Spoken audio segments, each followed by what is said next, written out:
Nero Kingdom. Written by Keary Taylor. Narrated by Jamie Lamchick. 1. Every single one of us holds our breath as our ship drifts closer and closer to the glowing planet. Glorra Quin Lune lies before us, a brilliant, terrifying nightmare miracle. Its entire surface is engulfed in Neron, glowing vivid white and blue. Arcs of power jut from the surface of the planet to every one of its 5 moons, ensnaring them as well. The amount of power trapped around that planet could obliterate this entire solar system if it blew. Slowly, Deliverance drifts toward the planet. My palms sweat as I look at the hollow screen and check the readings. They're high, but we aren't in the danger zone yet. This is far closer than I was ever able to get, my father says in a low voice as he too looks at the readings. Back then, I couldn't get closer than a league before my ship started shutting down. I nod, though I'm barely hearing him. My heart is thundering in my ears. I never plan things well enough. I barrel in without thinking. I could have thought about this for 2 minutes before I dragged us all across the galaxy to a planet that is too dangerous, swarmed by too much power, to even approach. But here we are. This is Nero aboard the vessel Deliverance, he says into his comm. If anyone is out there, if anyone can hear me, please respond. We all hold our breath as we listen, pausing for an entire 2 minutes. No response comes through. They're dead! My brain screams at me. No one could survive that blast of power. They called to you for help, my heart counters. You heard them. You saw yourself here in the future. There has to be a way this is possible. Information flies across the hollow screen as our systems try to get a reading on the impossible system before us. What about that moon? My father asks as he stares at the information with furrowed brows. He points at the smallest one. It's reading as the least amount of neuron. What if we just try to get to one of the moons for now? The readings are going insane, trying to measure something that's beyond any scale we ever conceived of. We can't get a dependable reading on the planet itself, but each of the moons are somewhat stable. The 5th, smallest moon has the lowest reading and shows as the most stable. It could be possible for Deliverance to make it to the surface there, Valen says, looking over at me with his Neron eyes. With the 2 of us stabilizing, if Torin or Edan helps pilot the ship, we could possibly make it to the surface of that smallest moon. This is a risk no matter our slagging numbers. I'm taking their lives into my hands. We could die trying to do this. These are the most important people in my whole world. I don't want to be the reason they die. But what other choice do we have right now? Even though my palms sweat because the danger is so real, I nod my head. I look over to Valen. Let's head for that small moon. He nods in agreement, and I wrap my hands tightly around the helm as he directs us toward the smallest moon. The first alarm starts sounding when we get within half a league of it. Edan continues monitoring the readings, and Torin steps to the controls, having past experience as a pilot, 20 solars ago, and Valen moves to the front of the ship. I feel the Neron as we descend closer and closer. I feel its power. It's like a song and a whisper. It says my name, but it doesn't sound the same. I swear it feels like a warm embrace instead of a searing blast of power. "How are we looking?" Valen asks as he stands square in the viewport. "Amazingly stable," Edan reports, a trace of mischievous awe in his voice. Bigger and bigger the moon grows. Every hair on my arms stands on end. I feel a prickle of excitement and fear stand along the back of my neck. I feel something in my blood wake up. It starts in my fingers and toes, zinging as it laces its way through my veins. It climbs farther, faster, searching and racing toward the core, my heart. Faintly, I hear my father swear. Edan breathes harder. Everyone feels amazing when they hold Neron. It can be addictive. We're already breathing it in. I can feel it finding its way into the ship, flooding it with mass amounts. While they might feel panicked as their bodies are filled with what they have no power to control, it's currently healing every little thing that might be bruised or broken in their bodies. For right now, they aren't even aging. Neron is incredible. And for a moment, I have to marvel over the fact that I am able to wield it, that something so powerful and incredible listens to my will. For half a second, I understand why the Bahiri revere the Nero so much. For half a second, I feel godlike. But as I take in the moon before me, engulfed in such a massive amount of Neron, I am reminded that I am tiny. I am nothing. This could kill me, just as it could kill my father or Edan. I am no one. I am nothing. "Quarter of a league," Edan says, his tone louder, a little more nervous. "Systems are heating, but still stable. Holy slag, we really might be able to land on that moon." "You were doubtful?" I ask, turning wild, panicking eyes his direction. He just shrugs, his eyes filled with wild uncertainty. "We're fine," my father says, firm and definitive. "If the systems say we're fine, we're fine." But just then, an alarm sounds, and the view outside grows brilliant and white. I'm completely blinded. Our pace toward the surface of the moon picks up. "Their gravity is pulling us in," Edan says with that new, unfamiliar, panicky tone to his voice. I feel the surge of Neron double, and then triple.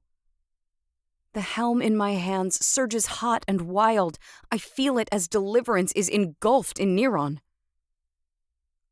Valen stands at the viewport with his hands extended, his fingers curled and his knuckles white. I see the Neron outside pushing away, bending to his will. A tunnel opens up before us, growing longer and broader. Valen clears the way, tunneling a path for us straight to the surface of the moon. "We'll be to the surface in 20 seconds, Edan says, his tone rising higher and higher. "Entering the atmosphere in... now."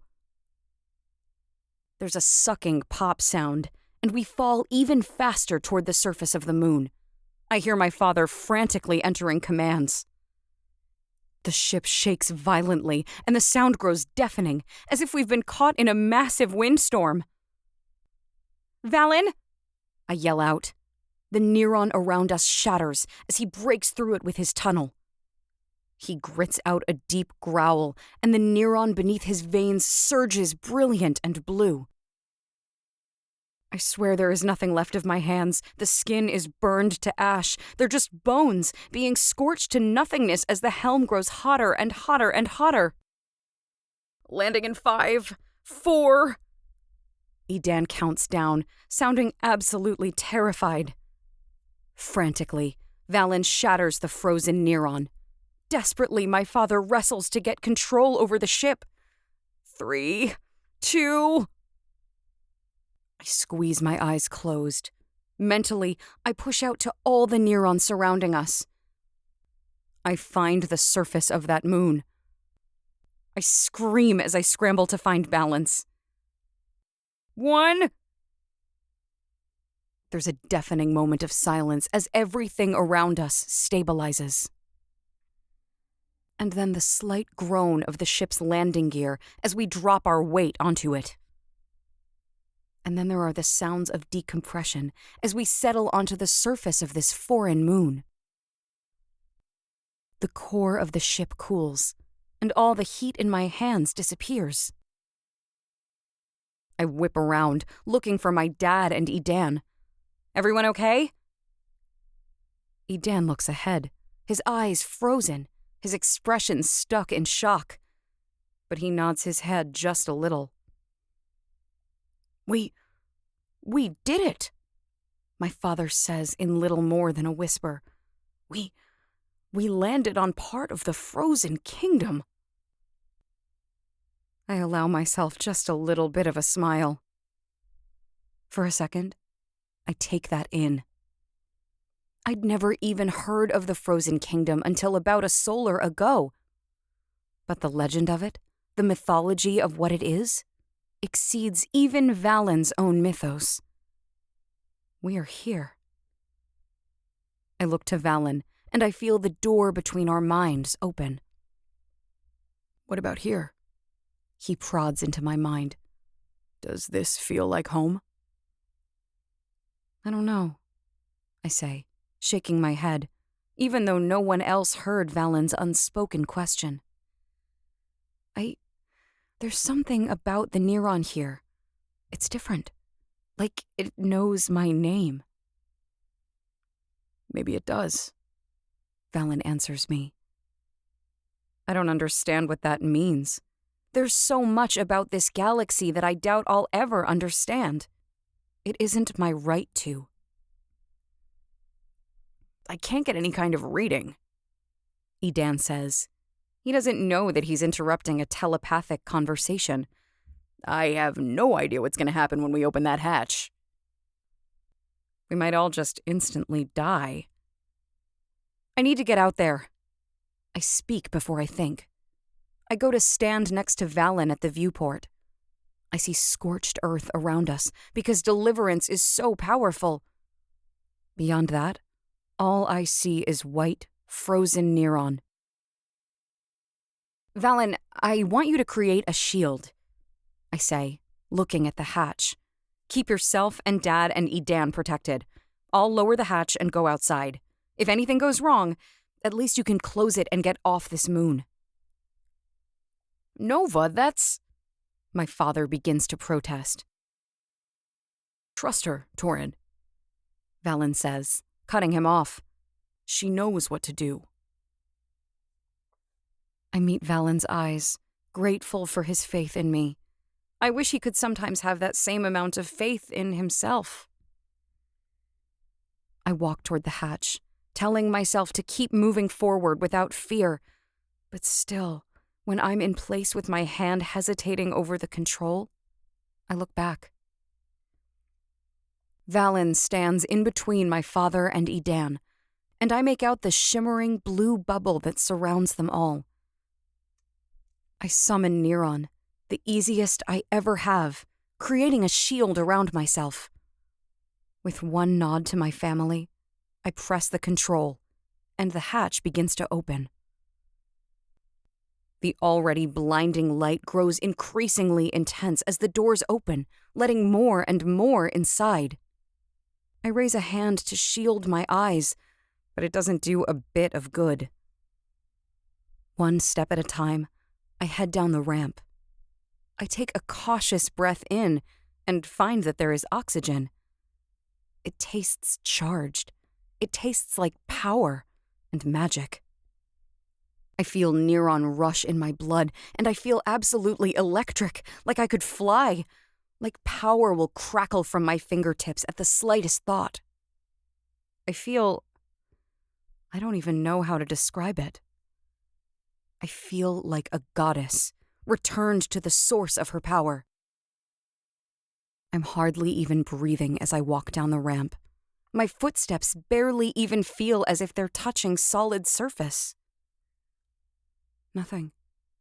I see nothing but frozen white Neron. This feels familiar. This feels like my vision. And I know it. This is what my future was trying to show me. For the first time, I purposefully tried to fulfill what the future gave me. With a shallow, shaking breath, I take a step forward. It's like the world explodes and disappears at the same time. The second my foot sets down on the surface of the moon, every bit of Neron releases like a breath and suddenly disappears. Instantly, I can see everything surrounding me. 2. It's beautiful. Green trees surround me, not as tall and towering as the planet Valen and I crash-landed on, but still tall and lush. The ground outside our burn circle is covered in grass, just as green. To our left, I find a road, and my eyes follow it to where I find a city, small but vertical. Footsteps running down the ramp pull my eyes back for just a moment. All 3 men I journeyed with come to stand at my side. Valen's Neron shield is gone. How? My father muses, shaking his head. That amount of Neron and it all just listened to you. I feel a hand slip into mine, and I give Valen's a squeeze. In my mind, I hear that familiar confidence. He understands. He knows. More than I can grasp. He knows why the Neron listened to me. Because I came from here. What do you think we'll find in that city? Edan asks, his tone unsure. I shake my head. I don't know. Only one way to find out, my father says. He places his hand on my shoulder, giving a supportive squeeze, and takes a step forward, aiming for the road that leads to the city. As a group, having no idea what to expect, we step forward. Pound, pound, pound goes my heart with every step we take. I study everything, racking my brain for any sense of familiarity. It's there, but only for the Neron I feel in everything. I can still hear it calling to me, singing the name I cannot hear. But this place itself is not familiar. And how could it be when I was only around 3 solars old when I left? My palms sweat as we get to the edge of the city, and we begin passing homes on either side of the road. What are we going to find? Bodies? I don't know if I can handle it if we get into the city and all we find is that no one survived the Neron blast. I don't see anyone outside the houses. I don't see any signs of activity. Until we pass the first suburban block, and in the distance, toward the center of the city, we hear voices. They're alive, Torin breathes. My heart jumps into my throat and emotions well in my eyes. Alive. They're alive. After 20 solars of being frozen in Neron, they're still alive. We pick up our pace. We pass more homes, some of them small and simple, some of them large and grand. But they're all unlike anything I've ever seen before. Large portions of them are built out of solid Neron, as if it were as common of a material as lumber or steel. The view before us grows taller and taller. The buildings stretch vertically. Nothing like Corpillion, but they're stunning. Great streaks of Neron stretch up the side of them or circle the roof. I see flecks of Neron mixed into the very glass of the windows. 10% of the galaxy's Neron is on that planet, and these moons. Slag, Edan whispers, as he too takes it all in. The voices grow louder and louder. They sound confused, scared, angry. Maybe I should be scared right now. I have no idea what to expect. But I can't slow down. I can't stop.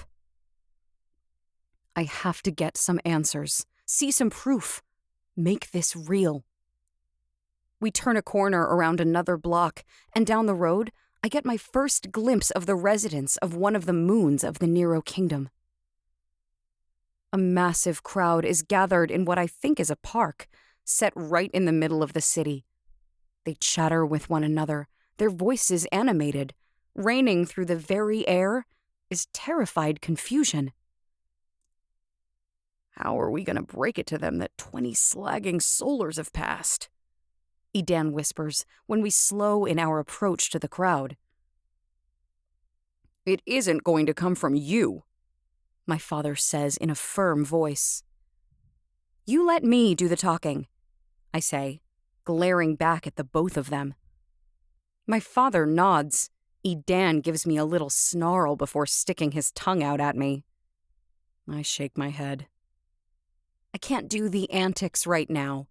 The comedic relief would be nice in the moment, but I have to keep my head in the game. We pass between two towering buildings and break out into the center of the city. It's breathtaking. There are 7 buildings, tall and beautiful, built in a perfect circle around this park.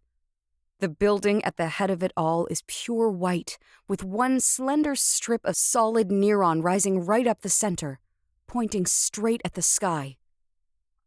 This park is beautiful. Manicured grass stretches out in all directions. There's a great big fountain in the center of it. Gardens are meticulously planted throughout it. There are 4 bridges arching beautifully over a river that seems to run around the entirety of the park.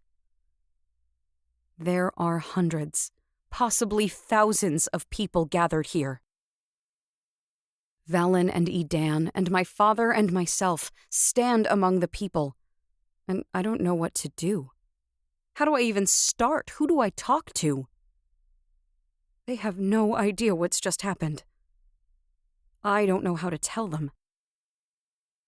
Who's in charge of the city? Valen grabs the arm of a nearby man, fixing him with an intense look, and asks his question with a firm, serious tone. He sometimes forgets the effect he can have on people. The man jerks away from Valen, glaring darkly, and walks in the opposite direction. A little intense, Master of Darkness, Edan says, scanning the crowd.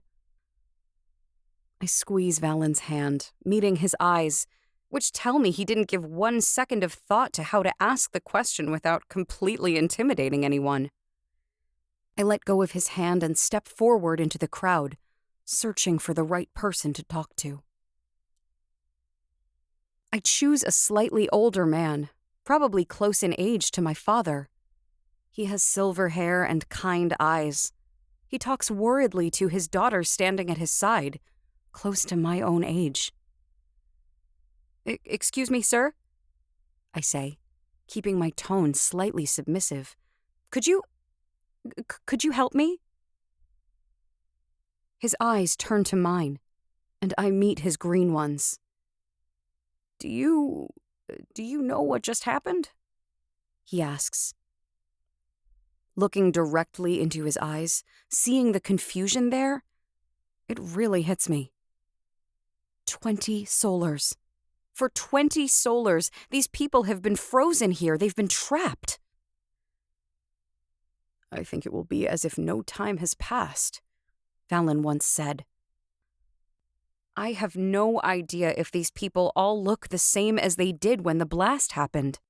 I don't know if they aged while frozen, Or if maybe they all just aged 20 solars in just a few moments before we arrived in the city.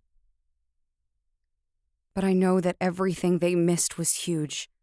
They'll never get those solars of their lives back. I do, I say, nodding my head. Do you know who is in charge of this area? I need to speak with them.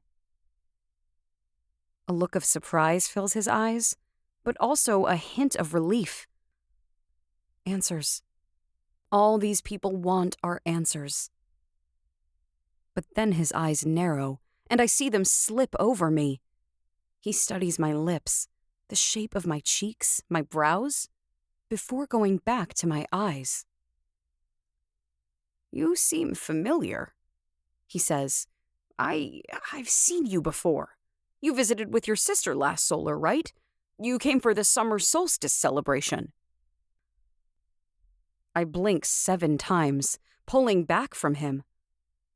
My face looks familiar to a random person from the crowd on this moon? I shake my head, not knowing what to say. Please, I stutter. I need to talk to whomever is in charge. The man looks at me once more, and as my eyes shift to his daughter, it seems she too thinks I look familiar. You should speak to Chancellor Whim, the man finally says, much to my relief. He's the leader of Tribus Lune. Tribus Lune, I say, quiet, nearly under my breath. The name of this moon? He's up there, the man says. He raises a hand, pointing at the white building. There, standing on the raised stairs leading to the building, I see a man in a white uniform, looking regal and important. Surrounded by people, he looks just as lost and baffled as everyone else. Thank you, I say, laying a hand on the man's shoulder. I feel it. I just do. My neuron calls out to his, and I just know without a shadow of a doubt, this man is also a Nero. It's incredible.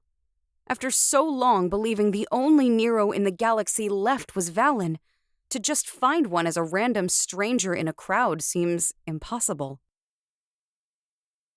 I remind myself of a fact either Edan or my father once told me. 1/4 of the population here are Nero. Looking back at my group, I nod my head toward the Chancellor and set off through the crowd.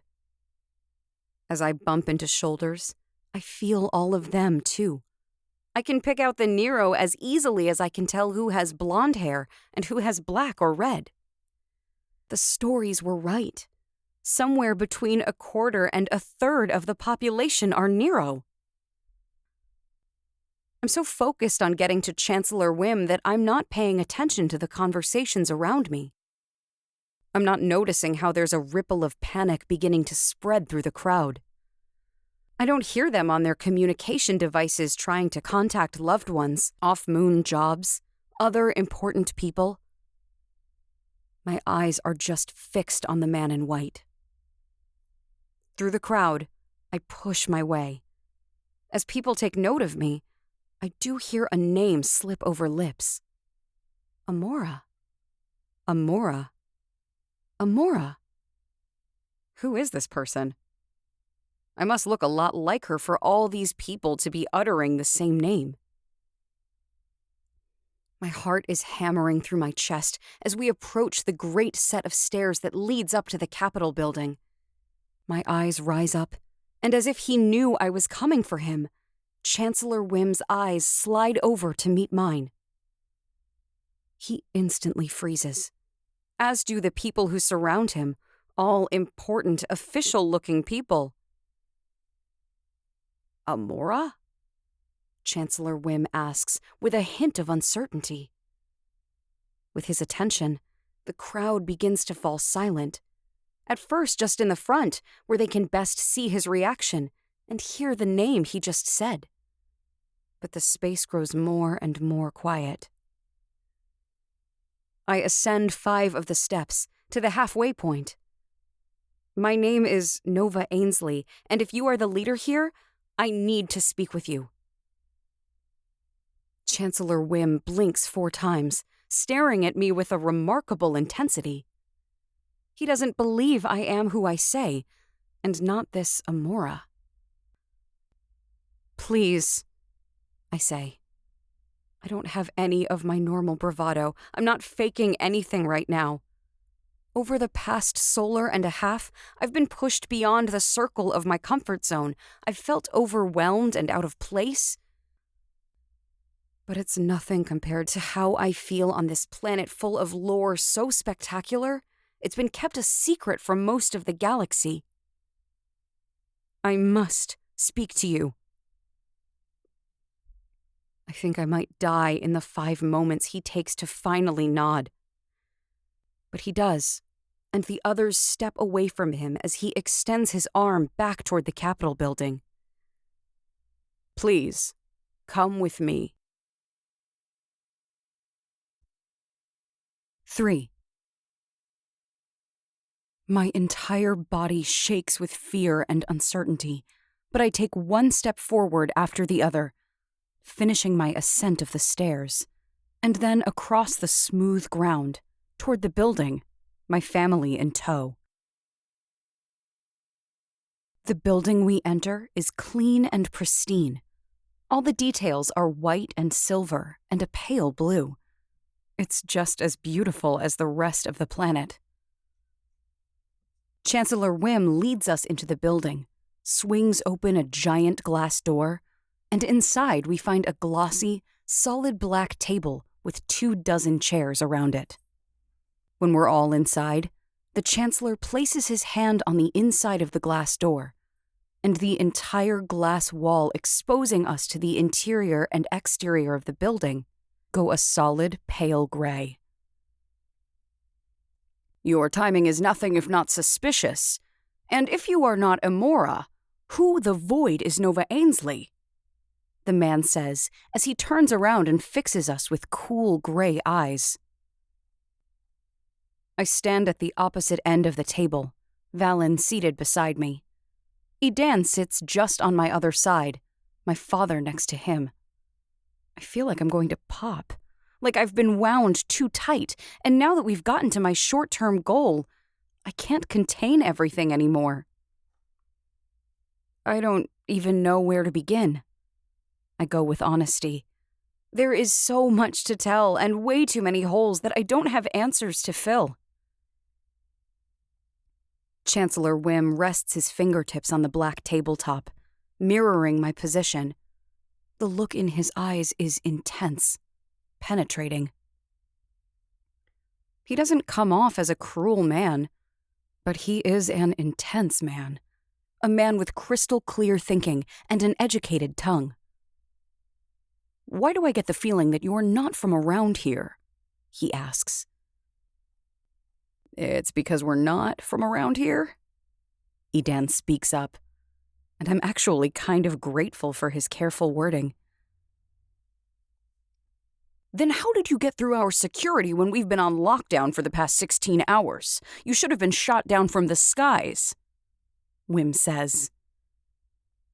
Your timing is not what you think it is. Valen speaks up. There was no one to stop us. There was no security. It was dangerous approaching Glorra, but not for the reasons you believe. Whim looks from Valen to me, his hard-set jaw demanding explanation. Why did that Neron blast happen? I ask, my eyes fixed intensely on him. My insides are shaking. I know the answer to my question, to some very, very small degree, but there are a million details missing, a million holes I don't know. Because as a satellite system, our population came together to prevent something precious of ours from being taken. I'm surprised when he answers me so directly. But what reason does he have to be sly? He is a Nero. He doesn't have much to fear. And for you, How old were you when the blast began? Valen asks. Whim studies Valen for a moment, as if he's asked the most stupid question possible. 172 solars old. Slag. I forget. Nero age incredibly slowly. To me, he looks only over 40. Look at your reflection, I say, knowing how insane this must all sound. Do you look the same as yesterday? His brows furrow, and I can practically hear the gears turning in his head as he tries to piece this strange turn of events together. But he looks down at the tabletop, shiny and glossy enough to be nearly a mirror. He studies his reflection for about 5 seconds. Of course I look the same, he says as he looks back up at us all with annoyance. What? There's a reason why you can't communicate with the other moons, with Glorra. I interrupt him. There's a reason why we were able to get onto this moon completely undetected. The man's expression changes from annoyance to consideration to anticipation. Valen stands, hollow tab in hand, and extends it to Chancellor Whim. On it, I see images of Glorra Quin Lune in its frozen Neron state over the past 20 solars, all with timestamps, all looking exactly the same. That blast didn't just last a few seconds, I say, my voice growing quiet. Whim takes the hollow tab and starts flipping through the pictures, the expression on his face growing more and more confused by the moment. The blast was so powerful and intense that it froze everything. All of you, I believe, on every moon and the planet. Even the Neron was completely frozen. The last image is actually a live feed. We got a camera from Bardek and released it when we got within a league of here. It shows the current state of the satellite system. 1 frozen planet, 4 moons, still entirely engulfed in Neron. You're... Whim says, flipping through everything again. He checks the metadata, searching for validity. This is a pointless hoax, something I have no time for. You know there has to be a reason why you can't communicate with any of the other moons, or Glorra, Valen says in that deep voice of his. This is that reason. For the first time, Whim takes a look at the actual device he's holding. He finally notices the technology itself, how it's more advanced than what he's used to. How long? He asks in a whisper as he looks up at me with fearful eyes. Emotions want to creep into my own, but I push them down. I realize suddenly that only one person knows the answer to that question. I look to my father. Nearly 21 solars, he says in his hoarse, gruff voice. It's been nearly 21 solars since my father found me, floating in space, to now. His voice cuts out and he blinks 3 times fast. 20 solars? You're trying to make me believe that we were all frozen in one moment for 20 solars. I wrap my arms around myself, feeling too overwhelmed. I'm not big enough to break this news. I'm not a galaxy-known hero capable of freeing the frozen kingdom. Hate to break it to you, Chancellor, but my childhood ghost stories were all about the frozen kingdom of Glorra Quin Lune and the once incredible power of all its Nero. Edan pipes up. There is a surprising amount of empathy in his voice. I'm only 19 solars old, friend. These stories have been told my entire life. Whim shakes his head, and I understand. I'm asking him to believe something impossible.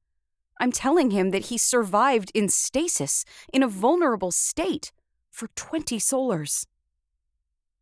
I wouldn't believe it either. Just like how I can still hardly believe that I am from this astonishing place. I need a ship, he says, his voice filled with a quiver. What you're saying. He shakes his head, his eyes fixing back on that image on the holotab, displaying the 4 frozen moons and planet. I need to see it for myself. You're welcome to come with us, I say. We have a ship, a powerful one. How can I trust you? Whim says, his eyes snapping up to me, his gaze turning dark and suspicious. You still haven't told me who you are or why you are here. Who are they? What is your motivation in helping us? I swallow once. I don't know how to tell him that in some way all of this is my fault, because Cyrillius came to Glorra Quin Lune, found a Nero child, me, and tried to take me. How do I tell him this? My name is Nova. I begin with some truth that I can share. I am a Nero, and I saw you all here in a vision of the future. I saw people here begging me to help them, so I came. I walk around the table, holding Whim's eyes the entire time. When I reach his side, I take one of his hands in mine, bringing his hand to lay it up against my cheek. Nero can influence people's emotions. They can read minds. We even occasionally form telepathic connections with other Nero. We don't have that, for which I'm grateful. But through touch, I can open a vent between our minds. I let him feel my sincerity about helping these people. I let him feel the struggle and the fighting Valen and I have done in the past lunars. I give him impressions of the goodness of my father and the incorruptible nature of Edan. I give him a picture of the real us. Whim's eyes grow large as I show him. His expression goes slightly slack, his mouth open.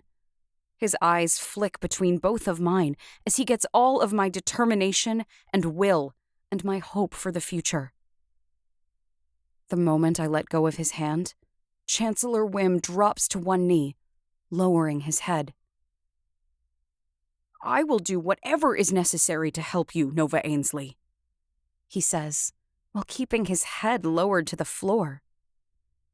I look around at my family, feeling a little embarrassed. I'm not some queen. I was just honest. Well, kind of honest with him. Valen gives me this look that says he expected nothing less. Edan just smirks and shakes his head. My father simply gives me a little smile. Thank you, I say, trying to make my voice sound confident and not forming as a question. If you'll come with us, we can take you to another of the moons. We can show you. Chancellor Whim stands, a look of awe still lingering in his eyes, but he goes for the door and opens it, holding it open. If it is all right with you, Nova Ainsley, I would like to bring my Chief Information Officer with us, as well as my Chief Security Officer. I nod. That's just fine. I also suggest you bring at least 3 other Nero with us. Why? He questions. Like I said, Valen speaks up as we head out a back door so we don't have to walk through the crowd again. Our approach to Tribus Lune wasn't exactly safe. The Neron surrounding everything is intense, I say, as we step out into the brilliant sunshine. It would wreck any normal ship trying to land. Thankfully, our ship is advanced, but still, we came here because this moon is the smallest, with the smallest amount of Neron. We will need some help landing on the others. I'm not even sure how we're going to get to Glorra. Whim swallows once. He still doesn't believe. He's afraid of what I'm saying. But he trusts, and I value that. He leaves us next to the building and strides away, heading to gather those needed. I don't know about all of you, but I'm ready for a nap, my father says, looking around at the beauty that is Tribus Lune. This day started out in the K sector. We traveled 15 sectors, descended into a crystallized death trap, broke life-shaking news to a government leader, and we're getting ready to hop to another moon. I think we should call it a day. I laugh, hugging my dad. I think a nap sounds like the moon's best idea right now. My father wraps his arms around me, squeezing tight.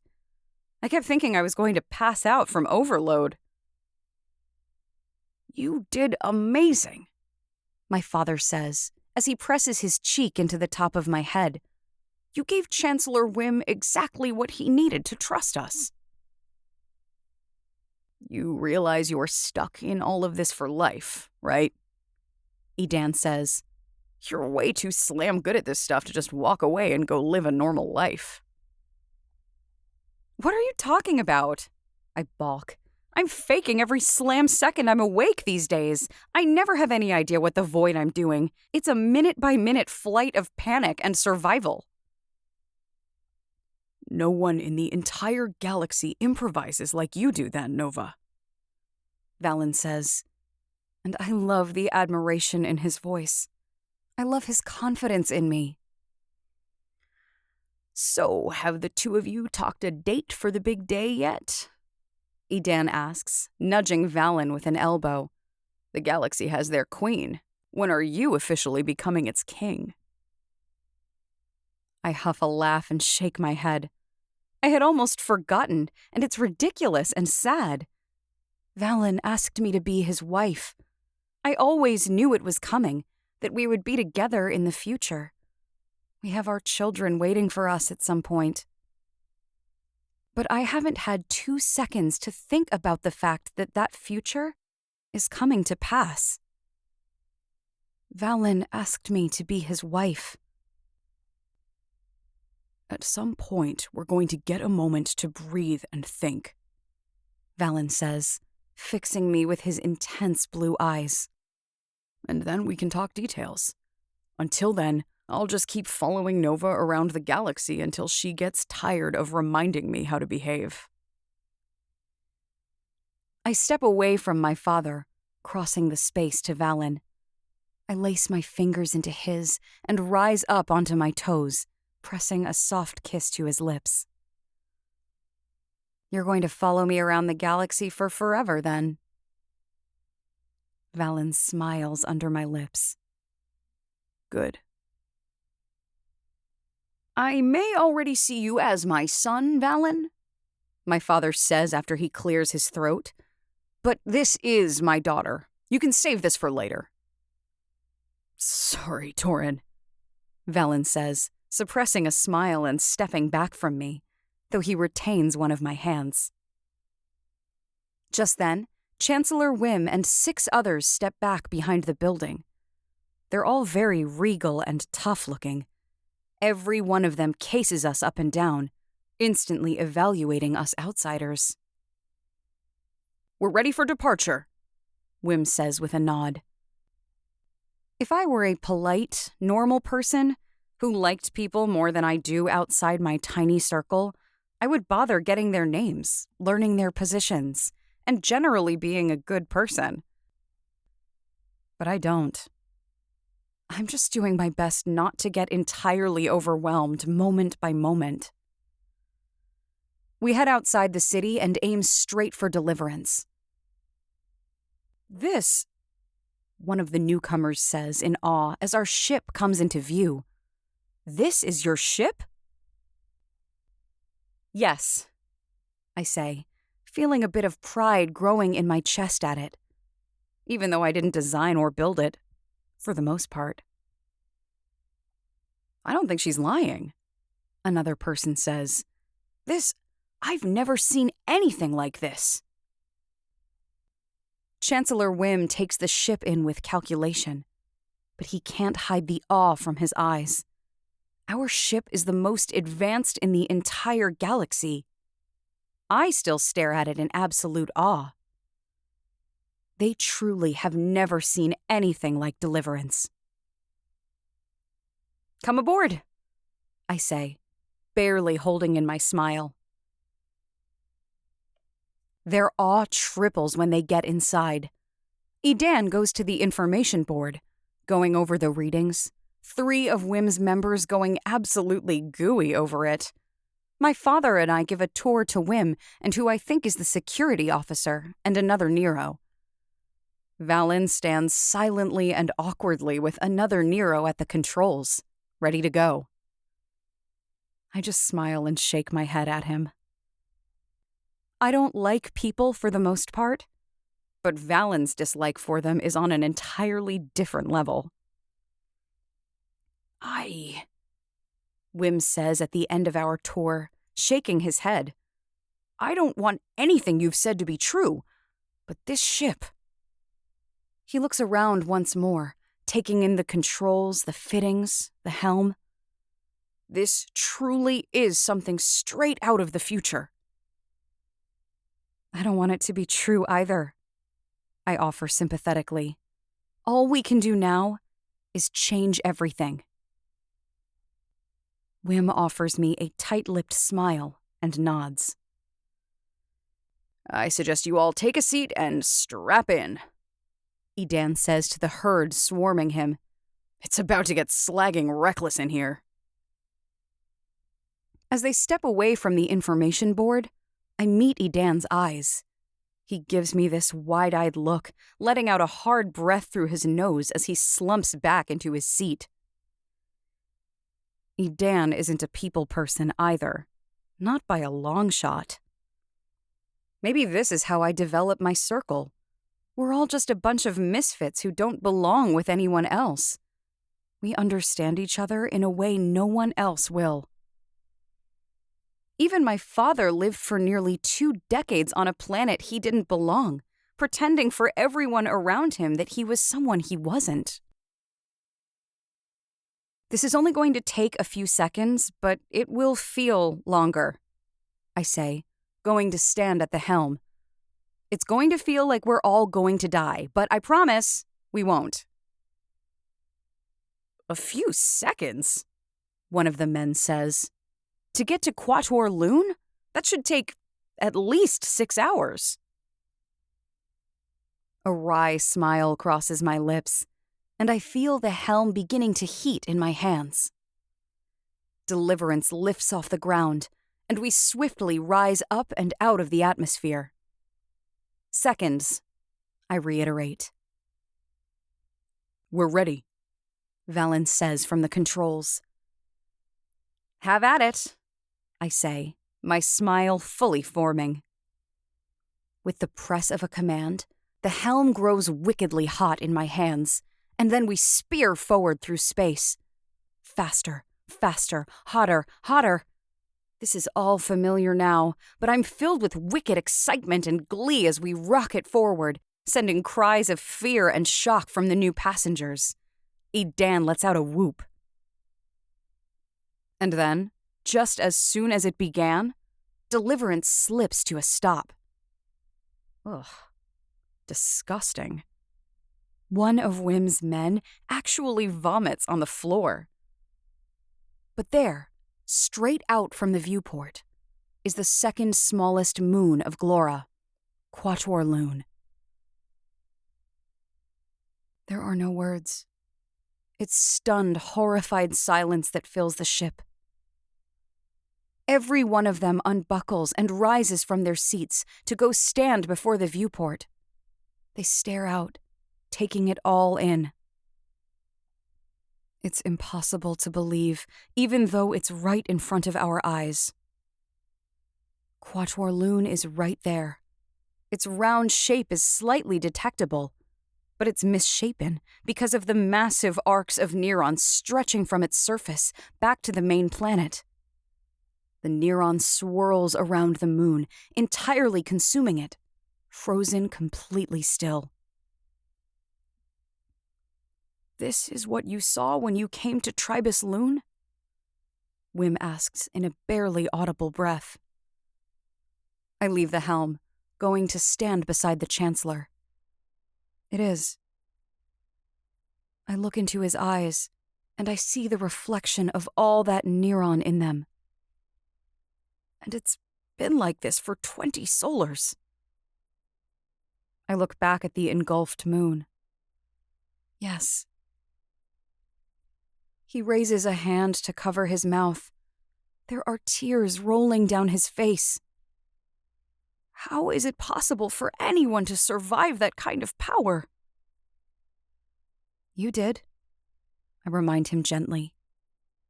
He shakes his head, unable to believe it, even though he's standing right beside me. How did we even summon this kind of power? I don't have an answer to that.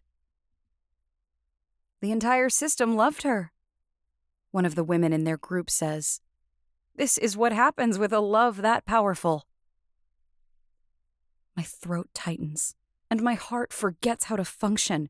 Emotions well in my eyes, and my brain is running 1,000,000 kilometers per hour. Who was I?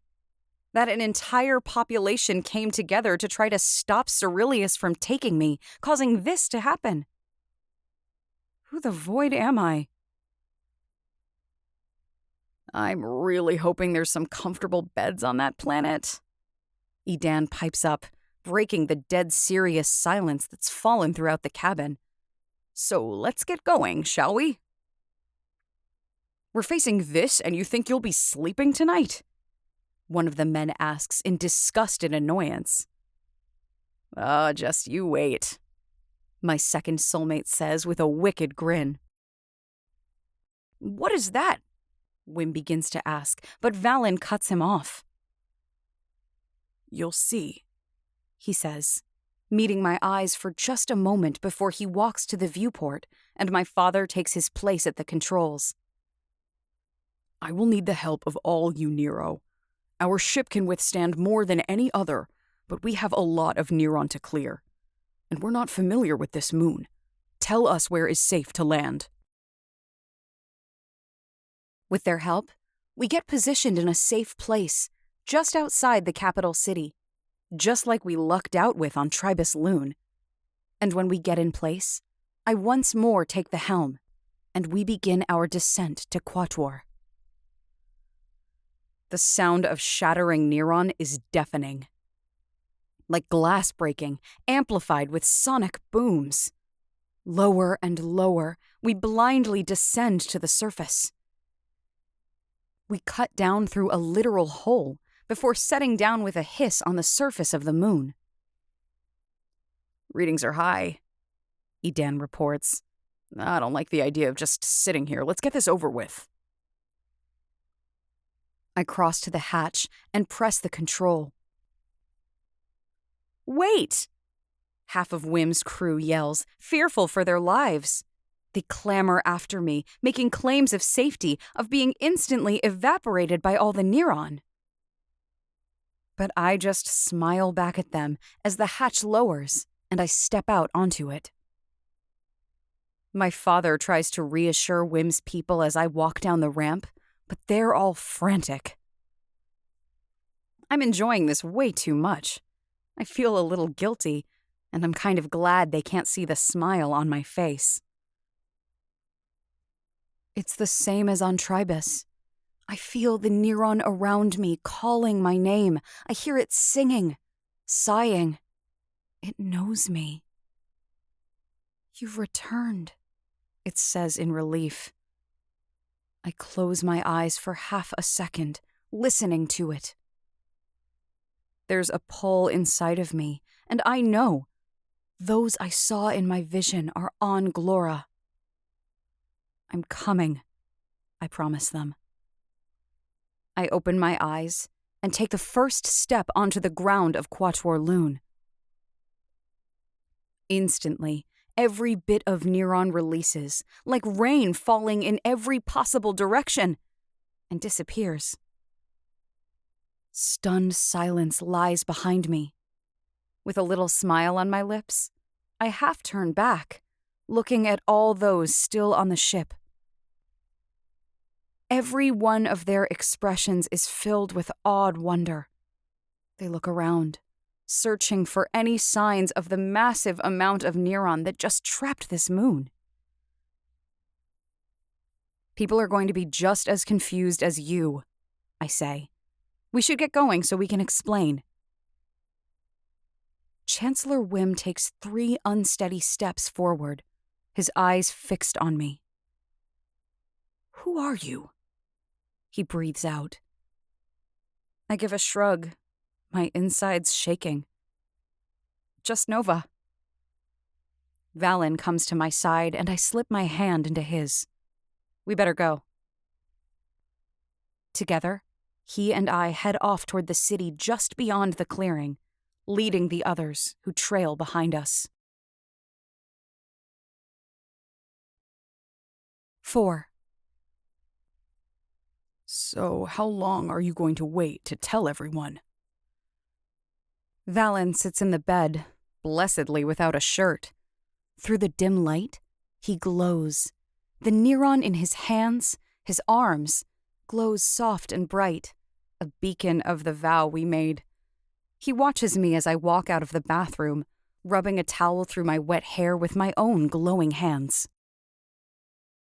I lean against the doorway, crossing my arms over my chest. It's been such a long day. So slam long. After arriving on Quatuor Lune, we went with Chancellor Whim to talk to the Chancellor of this moon, a woman by the name of Cain. It was the same dance of shock and disbelief, followed by the same showing of pictures and the live feed, and helpfully, the testimonies of Whim and his people. Once more, the people of Quatuor thought I was this Amora woman. I don't want to know who she is yet, or why I look like her, so I didn't ask, only corrected them with my actual name. We talked. For hours. I thought it was never going to end. But none of it is the important talk, because it needs to happen with the king and queen. And for right now, they're trapped in a frozen state on Glorra. We have to free each of the moons first. That's our only hope of getting to Glorra. That by dispelling the Neron 1 moon at a time, maybe it will lessen the intensity on the main planet. 1 at a time. And then I have to deal with the really, really hard and scary stuff. I don't know, I say, answering Valen's question. For now, things are already complicated and scary without them knowing I'm the one they were trying to stop Cyrillius from taking. What if they hate me when they find out the truth? That's absurd, Valen counters me. You've heard what they said. Whoever you were as a child, everyone in this entire system loved you. They all tried to stop Cyrillius. They all tried to save you. My eyes fall to the floor, and my stomach does a little flip. I can't even consider that. That I could possibly be someone that important when I was only a toddler. Someday you're going to accept it, Nova, Valen says. My eyes rise up to meet his again. You're everything, and you're always going to be important to this galaxy. I shake my head. I'm really not ever going to accept it. I'm just scared and overwhelmed all the time. The only reason I'm accomplishing anything is because I don't think, I just do. Well, thank the stars for your recklessness, he says with a little bit of a smile. I love his smile. I love that he only does it for me. His gaze pulls me across the room we're sharing in the Chancellor's tower. I kneel on the end of the bed and crawl my way up, my knees on either side of Valen's legs. A hunger grows in Valen's eyes as he watches me, wearing a thin white nightgown that drops halfway to my knees. I should think of some witty banter to counter what he said, but I'm too greedy and focused on what I really want in this moment. I settle into Valen's lap, straddling his hips. My fingers lace into his black hair, and I tip his head back, turning his lips up to mine. His breath is hot on my mouth when they connect. His lips are soft and moist, and his tongue is even greedier than mine. I moan as his hands come to my hips, his fingertips digging into my flesh. I shift forward, settling closer to him. My hands can't decide what they want. His hair knotted around my fingers, or the bare skin of his chest against my palms. I go with both, one for each. With a sudden shift, Valen rolls us, my back pressed into the soft bed. Valen grins wickedly down at me, and I wrap my legs around his hips so he can't escape. Slowly, teasingly, he lowers his head back down and presses his lips to mine once more. He takes his time now, letting love pour out of him, letting it fill the space between our minds. I cling to him, marveling that we've arrived at this place in the future. I can't believe how far we've come, how much we've accomplished together. We never could have done half of what we did on our own. We're polar opposites, light and dark, nurtured and tortured, but we make the best team. I love you. I breathe out the words, determined to say them 1,000,000 times before our lives are over, to make up for all the solars Valen never knew what that felt like. Valen stills, brushing his thumb over my cheek as he stares down into my eyes. I love every inch of you, Nova. 5. The next 3 days get very repetitive. We bring each Chancellor aboard Deliverance along with a few of their most trusted people, and we head to the next moon with more and more Nero. We break through the Neron, we head into the city, we explain, we make the same plan, we sleep, and we head to the next moon. From Quatuor we go to Quin Lune, and then Duo Lune, and with a very, very crowded ship, and with my name beginning to sound overwhelming to myself, we make our final descent onto the last moon, Unus. The capital city of this moon is twice as large as any of the others.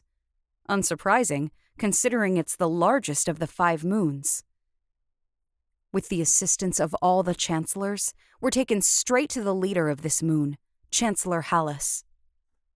She's a surprisingly warm woman with big brown eyes and hair slicked back and twisted into an elegant knot at the back of her head.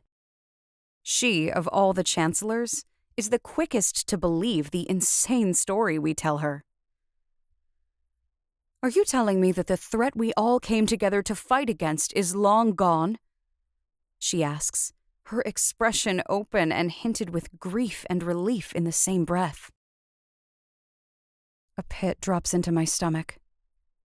Because she is the first one who has hinted at what I've been so carefully avoiding.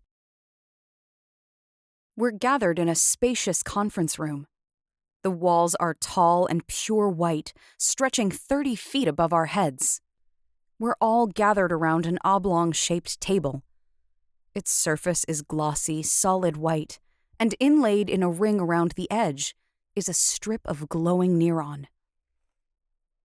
I freeze, not knowing what to say or how to move on from this point of safety I've created for myself.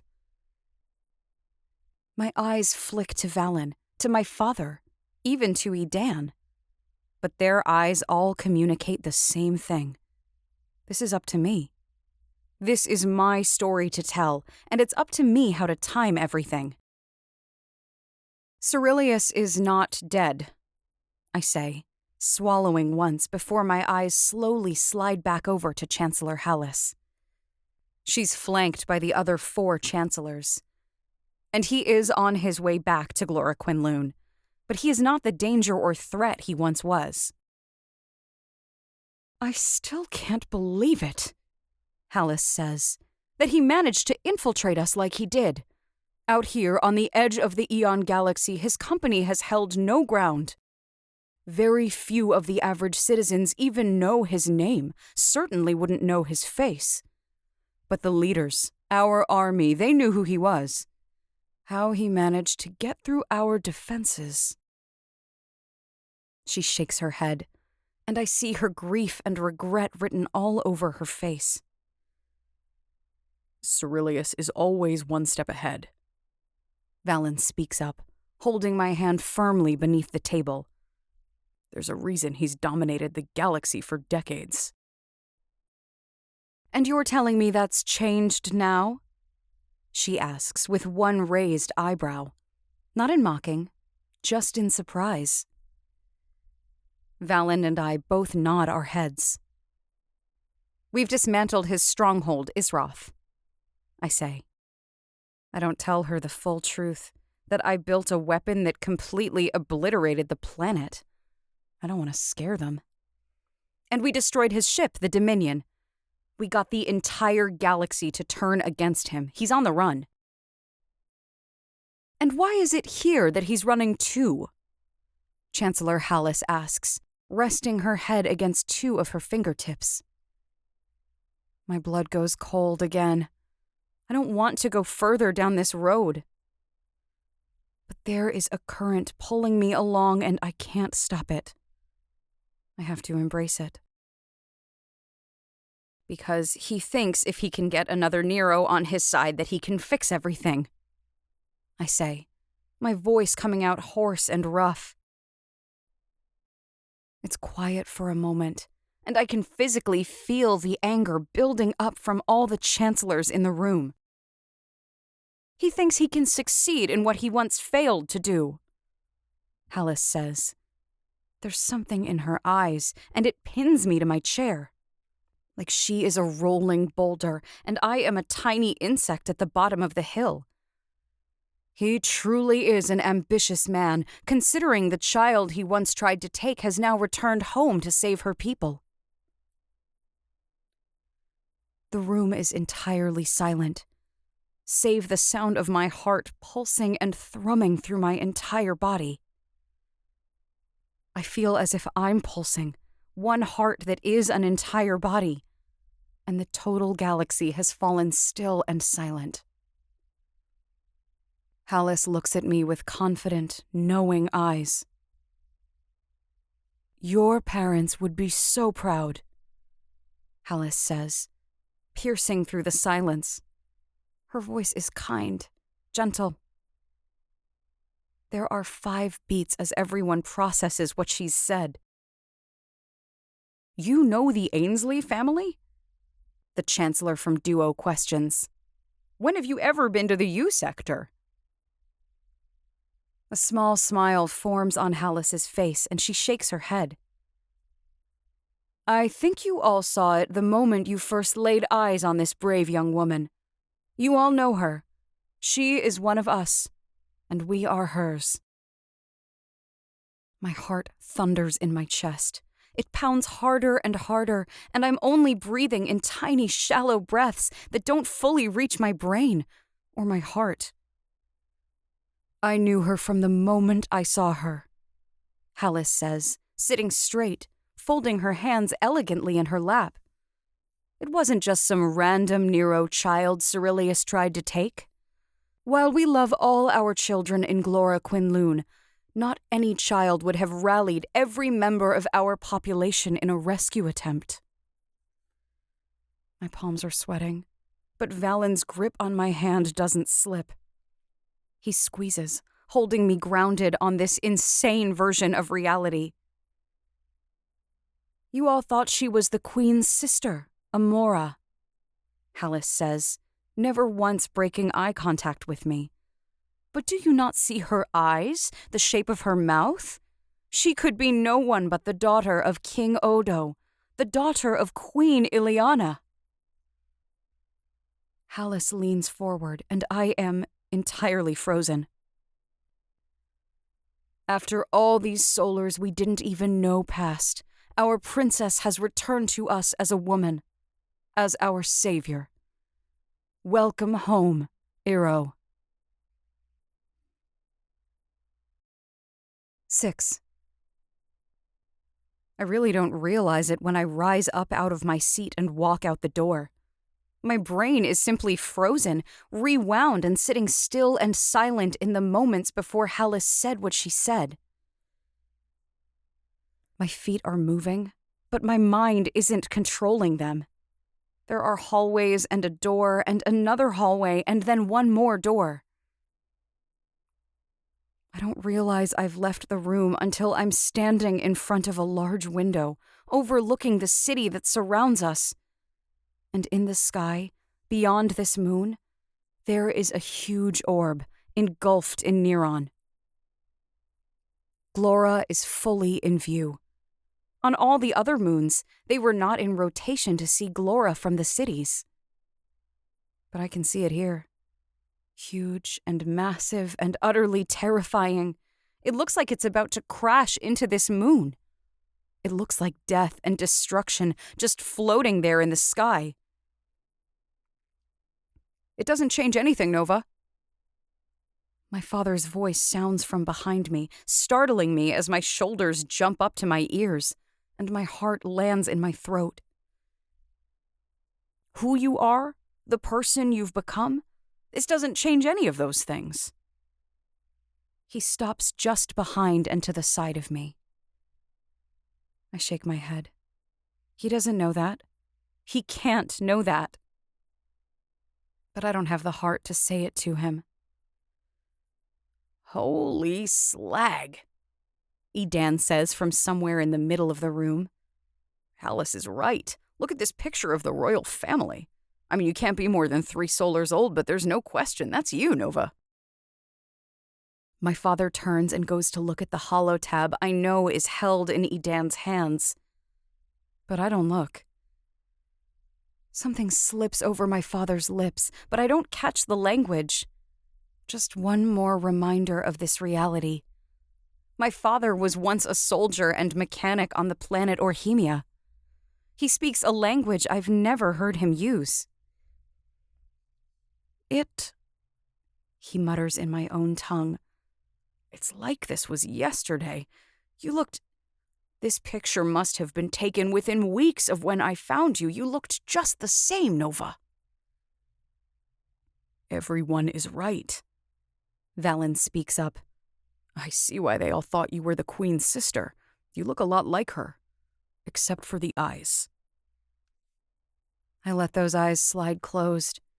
The breath pulls in and out of my chest in forced, slow pulls. Nova, you have to see this, Edan says, and I hear him take 2 steps forward. I don't want to see it, Edan. I snap, my eyes flashing open, going back to the planet in the sky.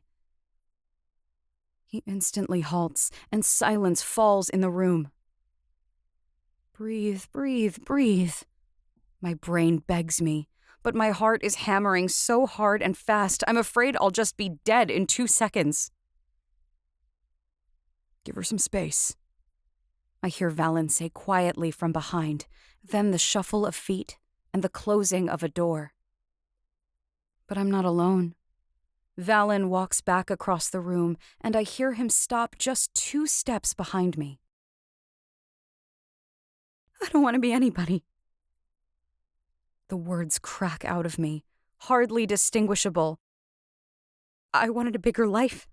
I wanted to do more, have more freedom, be in control of my own future, but I never wanted to be anyone. Tears fall from my eyes, rolling down my face.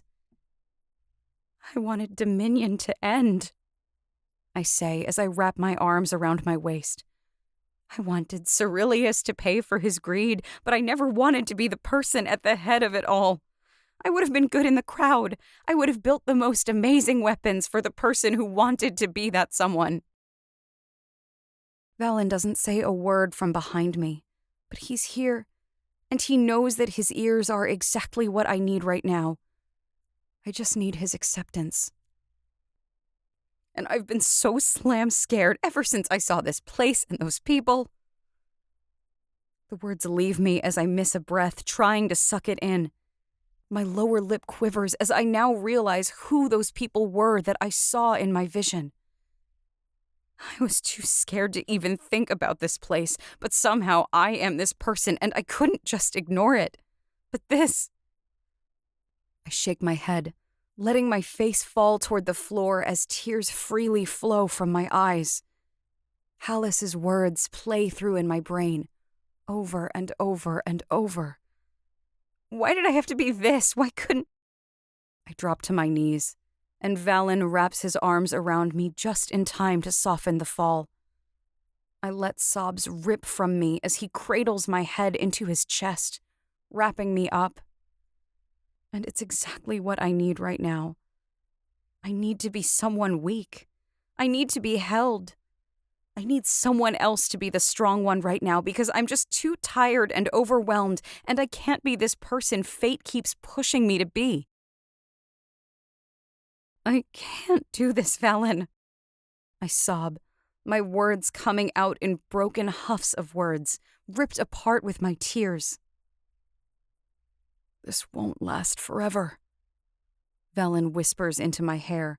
I promise I will take you away from all of it and we can be no one. I sob harder, clinging onto him with everything I have, and let him hold me as I utterly fall apart. 7. I don't know about anyone else, but to me, this is completely what partnership is all about. When I'm empty, when I'm so utterly done and completely depleted, Valen goes on my behalf to talk to all the chancellors. He leaves that door between our minds open just enough that I get the gist of what he says to them. They're not to mention anything else about my lineage.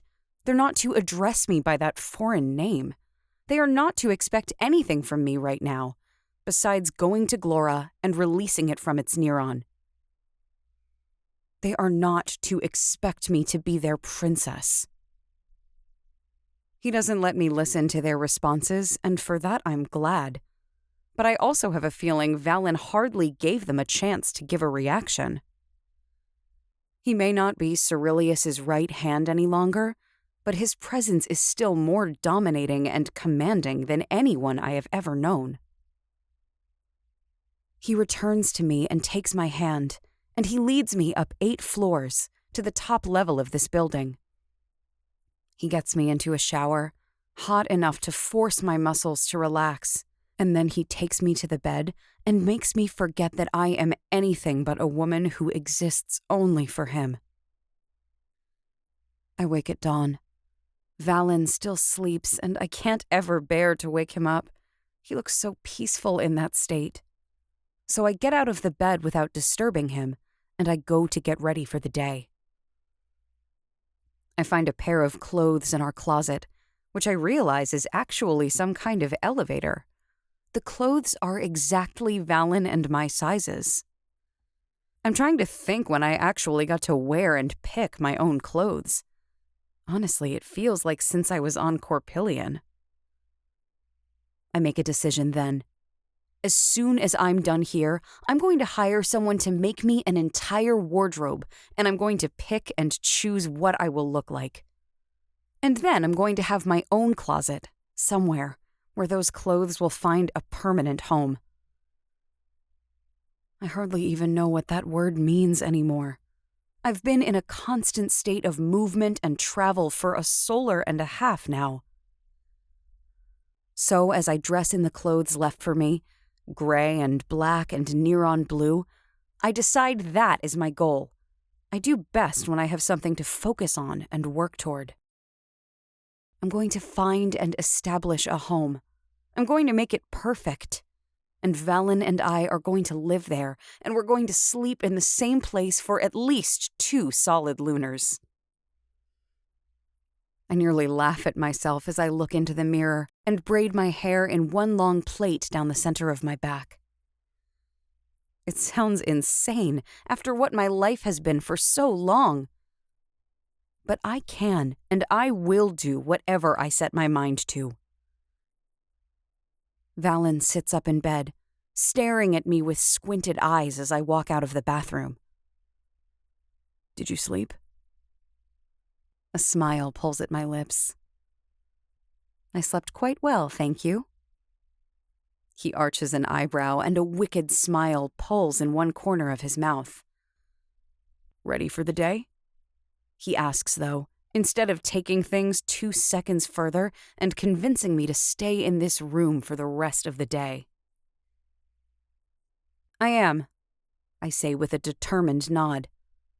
The sooner I can get this over with, the sooner I can set about accomplishing my goal.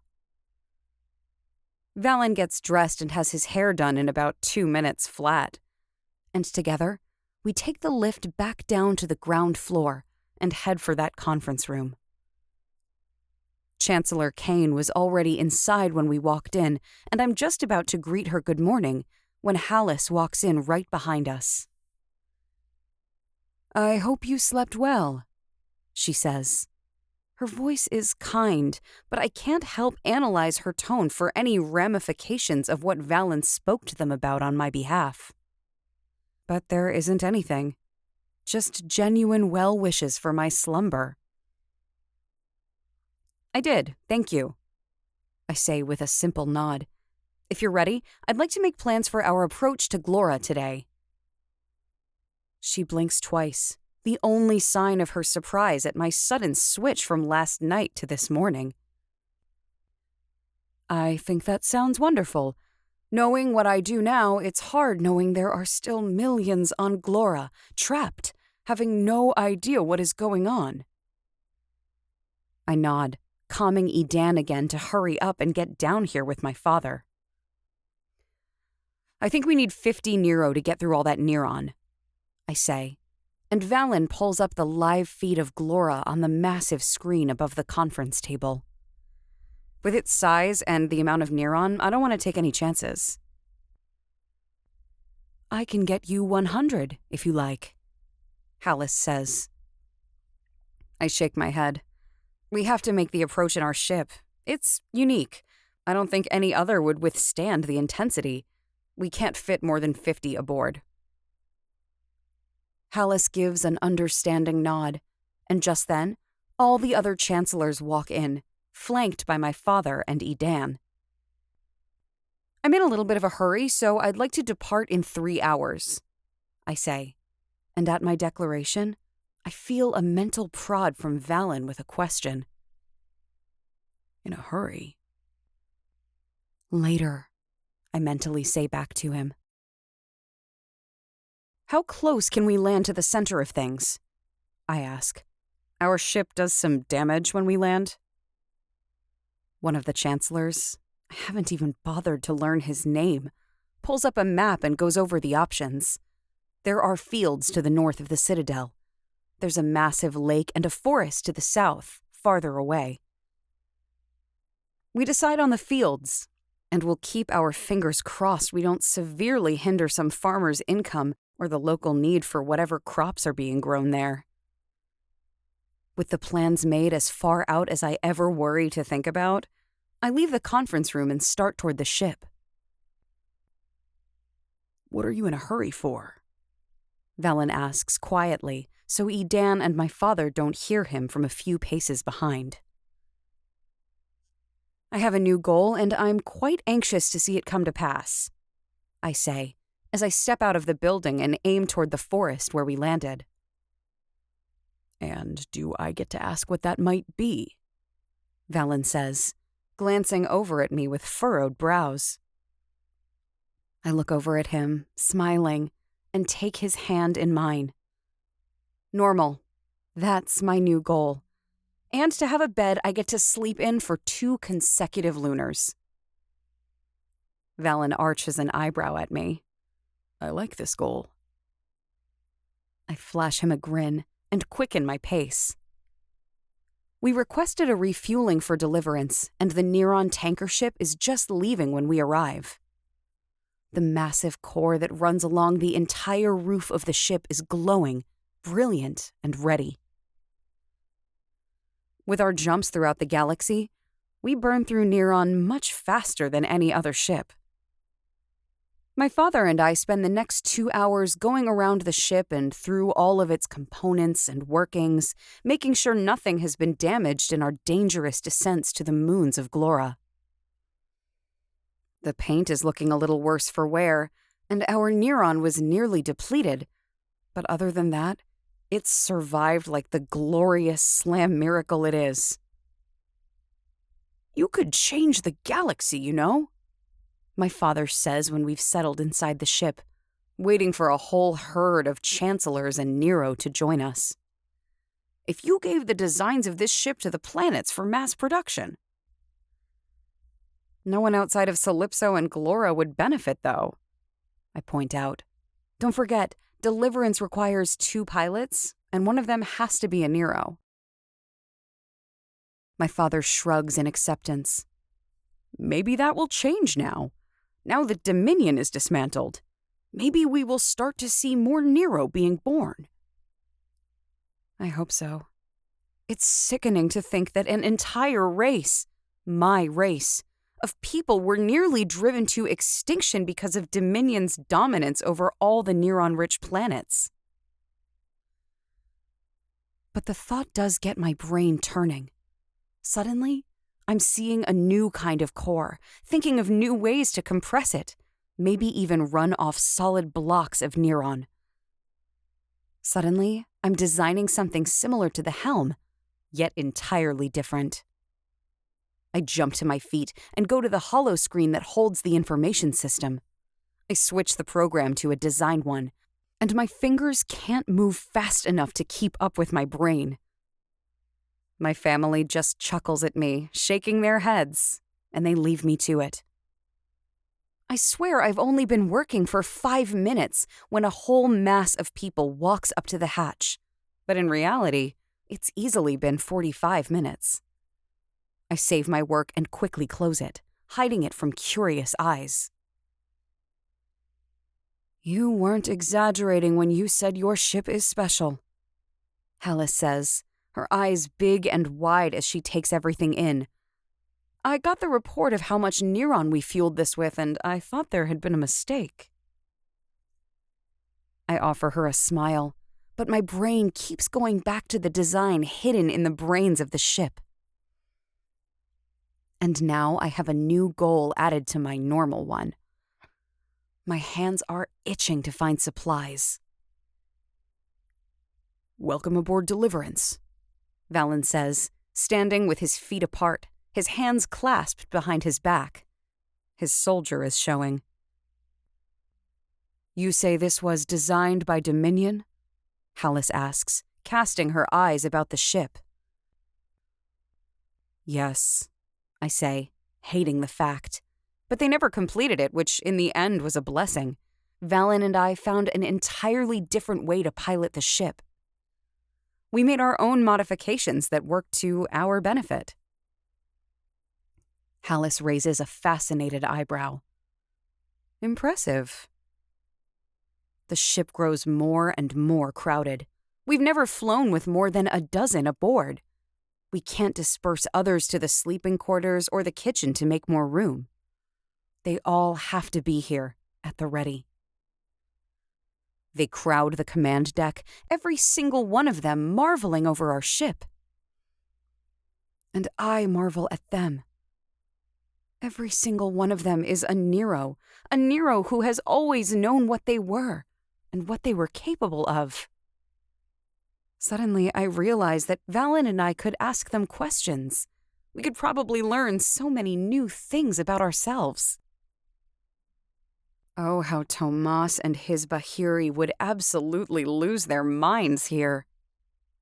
Or maybe it would destroy their reverence of the Nero to find there are so many of them that they're commonplace.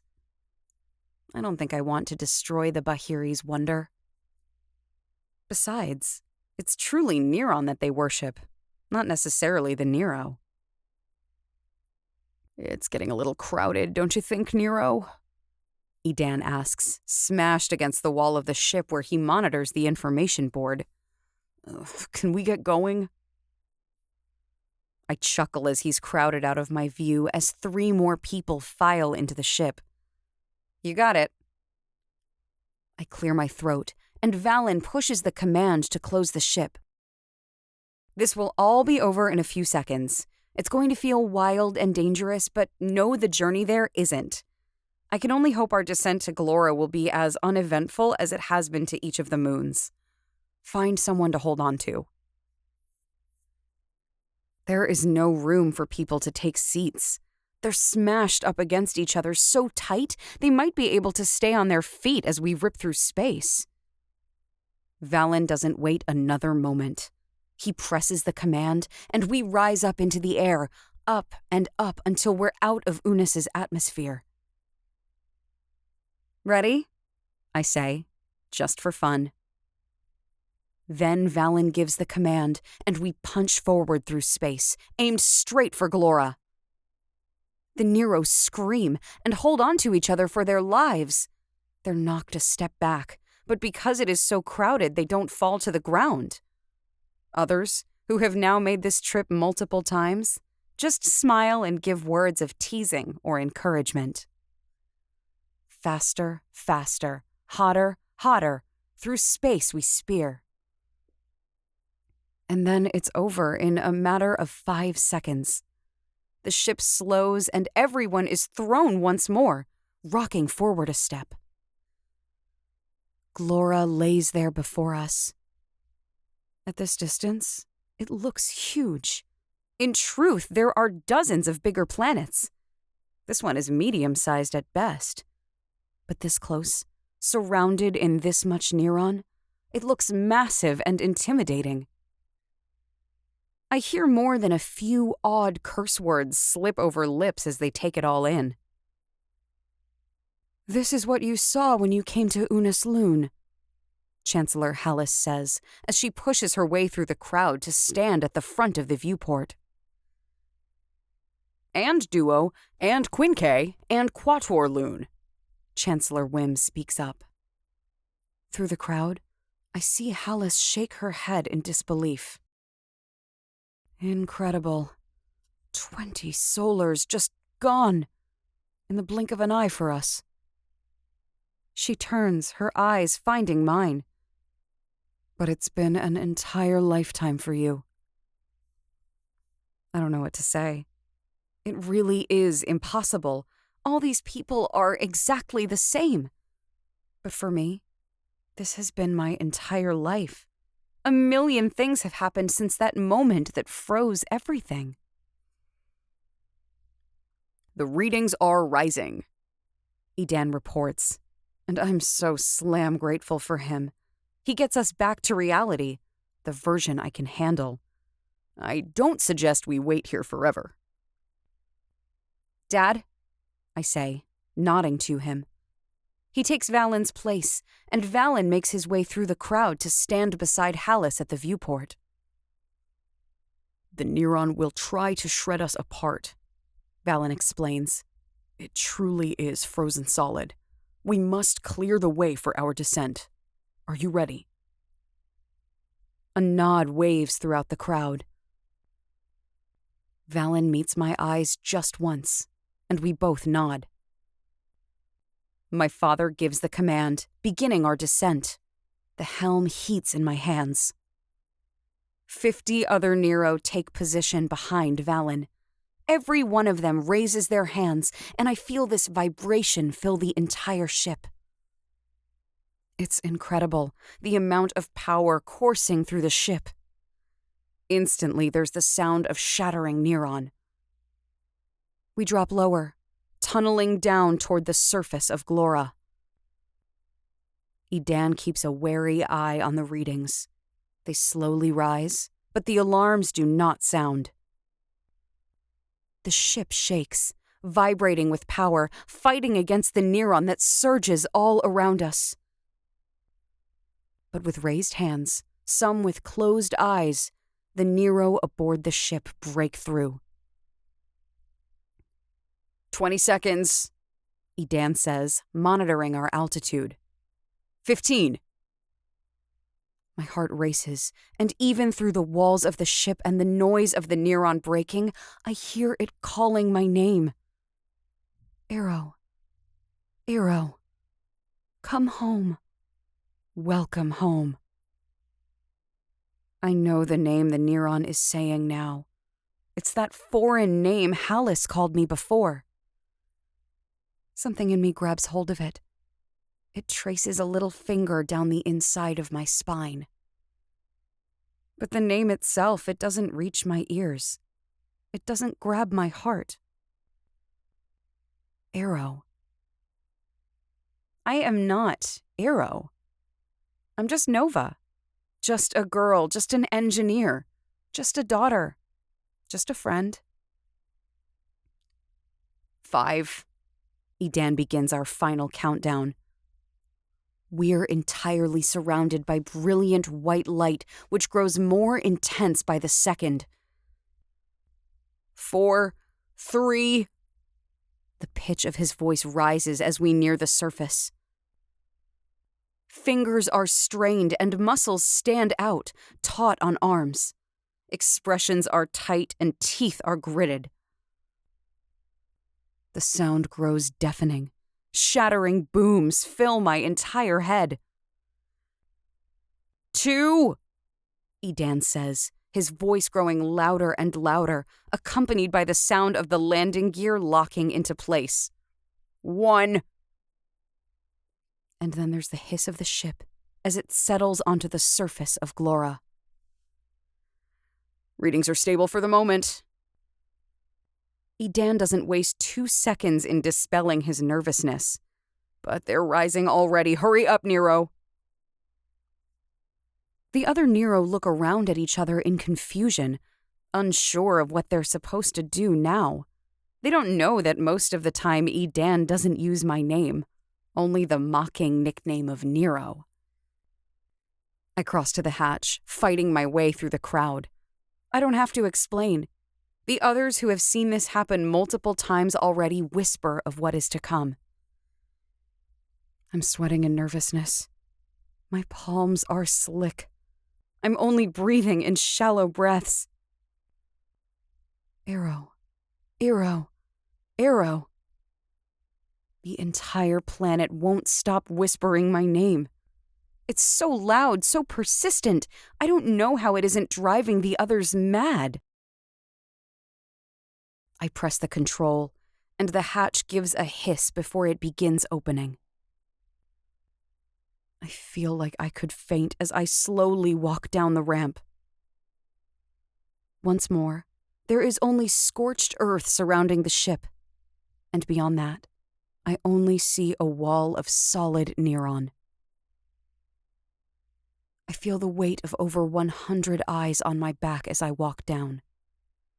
It's so quiet, and I have no doubt they're all holding their breath, waiting to see the miracle about to happen. I hate this pressure. Suddenly, I miss the pit of hell, the underground maze I used to work in at Horn Energy back on Corpillion. No one watched me down there.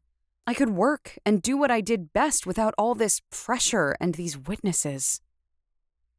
At least Bardek isn't here, recording everything I do for the entire galaxy to see. I walk down the ramp, and though I don't hesitate before I take that final step onto the surface of the planet, I do hold my breath. My foot touches the blackened dirt, and I wait for the miracle of release. But only a bubble, maybe 50 feet in diameter, clears around me. The Neron releases, but only a section directly around me. Confused, I take a step forward, and only that much more Neron clears and dissipates. Turning, I search everywhere I can see around the ship. It's the same. The Neron further than 50 feet from me remains solid, blocking my view. Slag. I hear Edan swear from the ship. What? Another voice questions. What's wrong? It's Chancellor Kane who voices her confusion. I stutter, turning once more in a circle, observing all the neuron that remains in its solid state. I don't know. But I feel the neuron speaking to me once more. It says my name, this time as a question. And then, clear as day, I hear a new voice. A woman's. Arrow? I turn in the direction of the voice, over my right shoulder. Arrow? My heart races, and a pull, a chain runs from my heart toward that voice. My feet are moving before my brain gets a chance to evaluate. I stride off toward the voice. The neuron dispels before me, creating a tunnel 50 feet ahead. I break through, my feet meeting tall, yellow wheat stalks. I'm blinded. Truly, I cannot see where I'm going beyond my bubble. But quickly, I hear Valen race after me, as well as a trail of others. And they shatter the neuron as we venture, clearing more and more. And as they do, I see cracks forming and racing through the neuron. Like fog beginning to clear from a mirror, it begins to turn to crystal. Soon I see the fields through the neuron. I see the bases of mountains. I see small homes in the fields. Faster and faster, the neuron transforms from brilliant white to crystal clear. I'm running now, sprinting. The voice calling my name grows louder the further I run. It sounds hopeful, excited, elated. Faster. Faster I push myself, dispelling the neuron around me as I travel. I race across the field, and then I see the land drop away, and I slow, taking in what is before me in awe. We are up on a plateau, with endless fields stretching behind us. But before us, the land drops. Wide and beautiful, there is a valley surrounded by similar plateaus and mountains. Down there are endless homes and buildings, all beautiful and pristine, frozen in the quickly crystallizing neuron. Rising up in the center of the valley, stretching up and up and up, is the most beautiful and intimidating tower I've ever seen. I can't describe its structure as Gothic or contemporary. It's an incredible mix of both. Its frame is black steel and shining silver, and glowing from everywhere within it is blue, Neron. It's the most impressive edifice I've ever seen. Here, right before me, is a massive bridge that spans over the valley, attaching to the side of the building about a third of the way up, level with the height of the plateau. There are 5 other identical bridges, stretching from those other plateaus or the mountains. It's so perfectly balanced, so perfectly centered. It looks like something out of a drawing. But it's real. I'm looking right at it. This is Glorra. This is the city of Nero. This is the home of the royal family. The breath stills in my chest. There's a sting at the back of my eyes. Arrow, the voice whispers to me. I've never seen anything like it. Valen marvels beside me. Valen has traveled most of the galaxy. He's been to planets I could never even imagine. And even he is struck with awe. Slagging show-offs? Edan says, a mock ever present in his tone, but heavily outweighed by genuine awe. My father only curses under his breath, again in Orhemian. Does any of this feel familiar? Valen asks, his tone hesitant. He knows how overwhelmed I am. He doesn't want to tip me over my edge. I shake my head because I could never explain it. That none of what I'm seeing is familiar. But the call in my mind, the voice, the Neron, I know that it's a part of me somehow. Without another word, with an entourage of Nero behind me, I take my first step to cross that bridge. It's massive. It has to be 1 kilometer long. Great, massive pillars stretch from its belly down to the valley far below. Beautiful arches span between each one. I look down as I trek, noting the incredible houses built down in the valley. They're all the same colors: black, silver, neon blue, and white. Every one looks brand new, but I know that can't be possible with the thousands there are. The residents here take great pride in their city.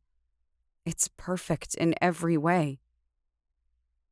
I fix my eyes back upon the towering citadel before us. My heart races faster and faster. Arrow. The crystallization of the Neron races faster and faster, displaying the mountains off in the distance. There are even rain clouds, frozen in the sky in the distance. I dispel the Neron as I walk. The other Nero with me break it as we travel. My neck strains up and up as we approach the tower. It pierces into the sky, taller than any tower I've ever seen, even on Corpillion. Great spires jut from the building here and there, stretching to the clouds. The building glows from every seam and every crease inward. It's celestial and alien-looking in the same breath. Closer, closer, my eyes lock on the door that enters into the citadel. A row of soldiers stands frozen on either side of the door. Even when my bubble reaches them and releases the Neron, they remain frozen in their positions. My insides grow cold. Why is this different? Why is Glorra not being released? Arrow, the voice whispers from inside the citadel. So I ignore the whispers behind me. I ignore their frightened talk. I push aside the fear crawling through my veins, and I push open the doors. I step inside, into the brilliant white. The Neron doesn't clear in here, and before I realize it, I walk right through a ripple of frozen Neron. I pass completely through, unharmed. Nova. Valen's confused and fearful tone reaches me, and I turn back. He stands at the doors, looking in at me. He looks slightly distorted through the Neron. And through the door between our minds, he tells me that he and the others can't come in. This Neron is not responding. And a realization hits me. A memory comes back, a vision I once had of the future. There were waves, ripples of white around me. There were bodies all around me, frozen. And I was alone. I'd panicked when I woke up, thinking that meant that something terrible had happened to Valen. But here it is. I understand now. It has to be me, I say into his mind. I can feel it. They're calling for me. It has to just be me. I see fear in Valen's eyes. He's scared. This is something even he has never encountered before. He's vowed to be at my side, helping me every second for the rest of our lives. But he understands. He nods just once. So I turn, and I head further into the tower. 8. It's difficult to see far. Neron hangs around me like a million curtains hung. I can see through it, but only so far. But everywhere is washed in a blinding, brilliant white pulse of power. I enter into a large, wide hall. The ceilings rise up at least 50 feet, and massive chandeliers made of Neron dangle from them. Great big mirrors hang from the white walls, each of them with a silver frame. There are people in the hall. Men and women, young and old. They're all dressed in the colors of the city, black and silver and white and blue. All of them bear a concerned expression. Many of them have their eyes closed, their hands raised up, as if they were indeed summoning Neron. I come to a crossing point, where one large hallway cuts through the one I've been traveling. It breaks to either side, not as wide, but the ceiling's just as high. I can barely make out the curve it takes, circling around the tower's edge. Arrow. I hear the call. Feel the pull. I continue straight. I've read stories that had royal families in them, heard tales of kings and queens. I've read about castles. That's what this is. But it's so much more. This tower is an entire city in itself. It's so much larger than any castle any author I've read has ever dreamt of. But it's elaborate. It's grand. It screams regal. I rack my brain as I walk through its halls, but none of it seems familiar. I don't remember these halls. These people and their uniform-colored fashion don't jog my memory. But as another grand set of doors appears at the end of the hall before me, I pause for just a moment. Arrow. That voice calls to me again. And that voice, that is what tugs familiarity from me. To the voice, my heart says, I know you. Passing through the veils of Neron, I close the space between me and those doors. The silver handle is cold as I grasp it. It groans with disuse as I pull. It was brilliant and bright in the hall, but it's nothing compared to what awaits beyond the doors. Arrow, arrow, arrow! That name chants, echoing throughout the entire space. It's a huge gathering space. I can barely make out its shape through the blinding white and blue Neron, but it stretches wide and deep in a circle. The ceiling juts up so high I cannot see it, only blinding light as brilliant as a sun. There were dozens in the halls. Here in this great big room, there are probably hundreds gathered. It looks like we're underwater. Waves of blue and white cast over the faces of these strangers. They look dead, frozen. I remember this. I've seen it before. I thought I was underwater at first. I thought all these people had drowned. But as I'd felt the energy, I realized I wasn't underwater. I was engulfed in Neron. I've seen this before. Nero can see the future. I weave my way through the frozen people. I follow the call of the voice, deeper into the middle of the room. I pass children. I pass fathers holding their hands. I pass women in grand, beautiful dresses and uniforms. There is such a variety gathered here. I can't begin to grasp it, that they are all gathered here, frozen here in this way, because of me. Because they tried to save me. Because they tried to stop Cyrillius from taking me. Arrow. I press further, deeper into the crowd. Brilliant white distorts everyone's faces, making it difficult to pick out details. They're all cast in such blinding light. But I follow the voice. I follow my vision. I'm walking the future. I saw this once. I saw myself in a brilliant white room. And I remember it exactly as I step up onto a platform. To the side, I find 4 actual thrones made entirely of Neron. But standing in front of them is one man, tall and strong, his hands extended, his fingers strong and taut. His expression is filled with rage and agony. Just 5 steps to his side, I see a woman. She holds a child's hand, and her other hand is extended out. Her face is filled with utter fear. A tear breaks free and rolls down my face.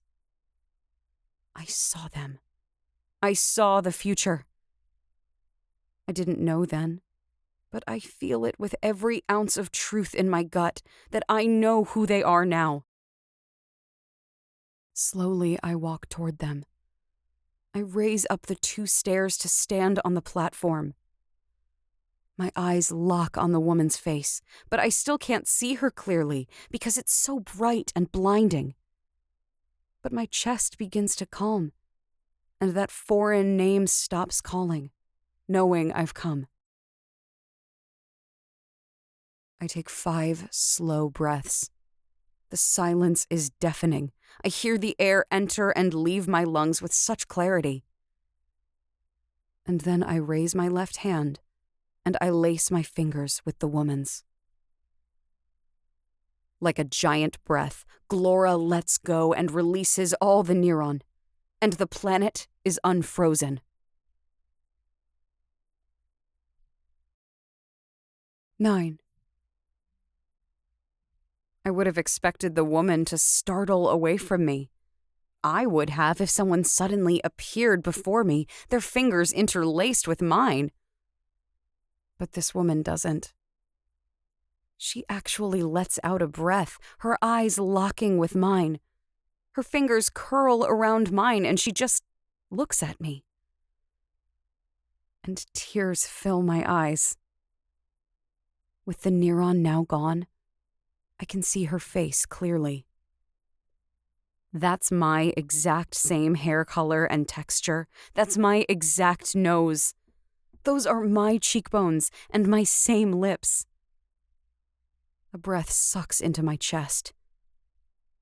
She could be my sister. She only looks a few solars older than me. Like she could be Valen's exact same age. But my heart is thundering, and I hear one last whisper from the Neron. This is her. I can't deny it. I can see it with my own eyes. I can feel it in her touch. Mom, who is this? A young voice pulls my eyes down into the side. There, I find a young boy, maybe 5 solars old. He looks up at me with my same eyes and lips that look just like mine and sandy blonde hair that is my exact same shade. Oh, my stars. My heart wants to leap out of my chest. Nothing has looked familiar. But I remember his face. Tears fall from my eyes as I look back at the woman. She, too, has tears welling in her eyes, and there's a faint look of confusion creeping between her brows. Arrow? She asks with a quiver in her lower lip. I'm frozen for a moment. I don't know how to answer that because every part of me knows I am Nova. I don't know who Arrow is, and I was never her with the knowledge of who that is. But instantly, I feel a door in my mind, and that same voice slips into it, asking once more. Arrow. A Nero bond. I feel it there, between me and this woman. So I push it open and I show her. I show her my life. I show her Nova. But I let her hear a story. One Cyrillius told me himself. I show her my visions of the future and how I could hear her voice in my head as soon as I got to Glorra. I let her feel my uncertainty of being Nova, And being Arrow? I hear footsteps to my left, but I don't turn to see the man cautiously walking toward us. My eyes remain fixed on this woman. Emotions well in her eyes as I show her what she needs to see right now. And her lip trembles more. She shakes her head, and I feel her grief. I feel her mourn the solars she lost and the opportunities she will never get back. But I feel her relief, her joy. I'm here. I'm safe. Arrow, she says in a whisper, and she closes the distance between us and wraps her arms around me, burying her face in my neck. You've come home, Nova. A questioning hand settles gently onto my shoulder, and I look up into eyes that look exactly like mine. A man with a kind face looks at me with questioning disbelief. But the moment he really, really looks into my face, his eyes widen. His mouth hangs open. Arrow? I nod. I don't feel a Nero bond open up between he and I, so I cannot give the same explanation to him that I gave her. So I simply nod. The shuffle of footsteps and the quieting of the room pulls my attention back to the doors I walked through. Valen walks in, flanked by my father and Edan. Just behind them are the chancellors from every moon of Glorra. Neron shields go up throughout the room as the Nero go into a defensive stance. They have no idea what's going on. It's okay, I say as my heart jumps into my throat. They're with me, and the chancellors are here to help me explain. The man looks at me with a little wariness, but looking back at the people he does know, they give him a reassuring nod. My people of Glorra, he says, his commanding voice booming throughout the great room. I don't yet understand what has happened, but... His voice cracks. But it seems our daughter has returned to us. And now I must beg your patience as we get our answers. The crowd mumbles, all of them wishing to stay present and get the answers too. I promise we will reconvene tonight. For now, go home to your families. They don't want to leave. They want answers now. They want to know what the void he's talking about, that Arrow has returned. They want to know who I am and why the chancellors from each moon are here. But they listen to their king, and one by one they leave the throne room. My eyes fall to the floor, and I find myself frozen, unsure of what to do and how to transition into what needs to happen next. The king comes to stand before me and places his hands on either side of my face, bringing my eyes up to his. My eyes never looked like Torin's. His are gray, and mine are blue. But this man's eyes are the exact same shade as mine. I do not know how this is possible, he says, his voice coming out breathy. But I know it's you. Welcome home. Home. I don't know that I've ever really known what felt like home, but I'm pretty sure this doesn't feel like it either. But still, I smile. I get the feeling that all of you know something I don't, the king says, as he steps back from me and casts his eyes around to all those we brought with us on Deliverance. So why don't we go to the information room and you can bring me up to speed? Because I assume since none of you are preparing for war, that Cyrillius isn't an immediate threat. Not right now, Hallis says, stepping forward. He gives a nod, and he leads us off toward a door to the side. The queen looks back at me again and gives me a smile before she reaches for my hand and walks toward the door with me. The boy glances once in my direction, then back at his mother. He seems so confused.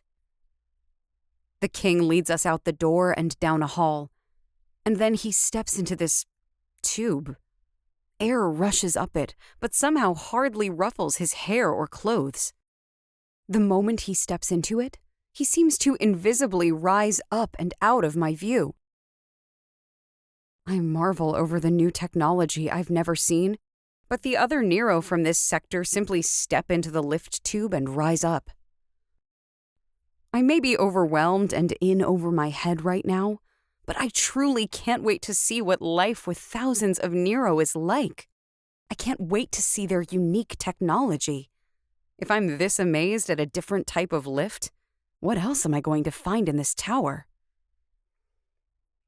I step into the air and find it gentle as a breeze, but it lifts me up and I rise as comfortably as walking. I step out where I see the others and follow the trail down a darker hall. I glance back over my shoulder and find Valen. Instinctively, I reach for his hand, walking close to his side. "You're doing great," he says, quiet enough only I can hear him. I huff a laugh. The words sound forced and awkward. So many aspects of caring and a relationship are foreign to Valen. It shows every now and then. But I squeeze his hand, appreciating the sentiment. We all head down a hall, and the king grabs the handles of a double door and pushes them open. We step into a very dimly lit room with black walls. A pedestal rests in the middle with a white dome atop it. There are tables set up in a U shape, chairs pushed beneath them. There isn't room for every Nero who arrived, so the royal family, me and my crew, the Chancellors, and 5 others file into the room before the doors close. Chancellors Whim and Hallis go to the front of the room, Hallis crooking a finger for me to join her. Valen takes the seat immediately to my right. We've led the revolution on Kyia, and I did what I had to and stood before everyone. But I don't know how to handle things now. I don't know if I'm supposed to be in charge.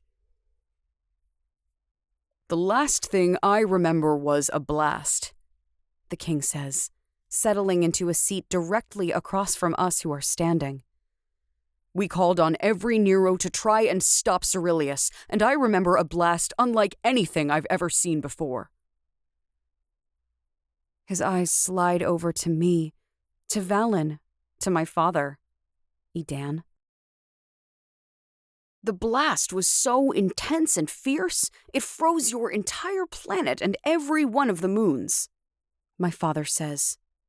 It's a miracle. He was the first witness to see what happened. He felt it as the blast went off. His ship felt the surge of power.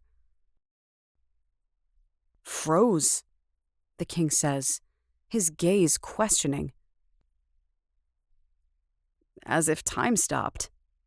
Edan speaks up. "Like you were all dipped in ice and left to chill in space. You were all trapped in Neron." Hallis taps the white dome atop the pedestal, and instantly the room is filled with what looks like an actual Glorra Quin Lune, entirely engulfed in Neron. It looks so real that I actually shy away from it, not wanting to be obliterated by the intensity of the Neron. "That's..." the king stutters. "You're telling me that's Glorra?" "It was," I say. I don't want to be the one with the answers here because I still have too many questions. Whim nods. He switches the image to that of our live feed, rewinding to the day we arrived on Tribus Lune. "This was the day Nova arrived. You can see their ship." He indicates the tiny, nearly invisible dot that descends toward the moon. I haven't seen this yet, so I watch with giant eyes as our ship touches down. And then just 1 minute later, all of the Neron engulfing the moon just disappears. The king sits back in his seat, awe and disbelief in his eyes. Whim fast-forwards the feed, and we watch as the same thing happens on Quatuor, then Quin Lune, Duo, and lastly Unis. The Neron dissipated the moment Nova stepped foot on each moon. Whim testifies. All eyes turn to me, and I swallow once. And this is the feed from just a few minutes ago, Hallis says to my relief, drawing everyone's eyes back to the incredible projection. Our ship touches down, and when I step out, you can't even see the dent I made in the Neron.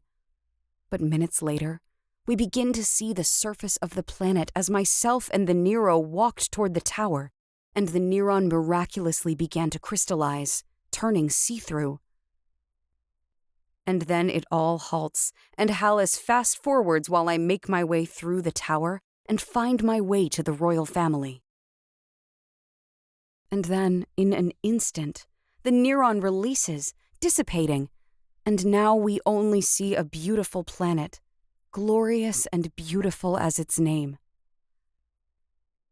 Hallis clears the projection, and the room sits in silence. That was the easy part. That was just data and images and facts from the last few days. Now comes the part where it gets truly complicated. How long? The Queen asks. Her eyes go to me, and she studies me, trying to gauge my age. The only measurement of time we have is in how long my father had me. I say, my voice hoarse, just short of 21 solars. It's the same debate of shock and disbelief I've already been through 5 times. The king can't believe it. The queen just begins to cry. But the chancellors vouch for my information, verifying it with data they've gathered from throughout the galaxy. In the end, everyone falls quiet again, giving the royal family time to process the reality of what happened. But the king's eyes slide over to me. His gaze is intense, piercing. I see him as a ruler. It's just in the way he carries himself. But it's so strange. He's so young. He can't be more than a few solars older than Valen. And he's supposed to be my... I can't even think the word. Can you explain to me how Arrow was not affected as we were? He says, turning his eyes away from me and to anyone in the room who might offer an explanation. I cannot deny who she is, but I cannot wrap my mind around the reality of it. When no one else answers, because there was only one person there to witness it, my father clears his throat.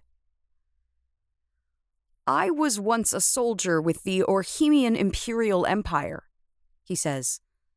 I was just headed back after a mission to repair a ship on the outskirts of the galaxy when the readings of my ship went berserk. He shakes his head. I'd never felt power like that before. From my ship right down to my bones, I felt that Neron blast. Information floats in the room, displayed as if they're real and tangible. Readings from every planet within the Y and X sectors. The ripple of power reached that far. Just a few minutes later, as I traveled past Glorra, I saw something impossible, my father says. First, I saw Glorra and the moons and how they were engulfed but frozen. I tried coming to the planet, but there wasn't any response. I thought everyone here was dead. He swallows, speaking slow. My father is a simple man, a man who labors with his hands and doesn't talk to anyone as he does it. He's no politician. He was no governess. He was just the galaxy's most selfless man. And then I saw a ball of Neron floating there in space.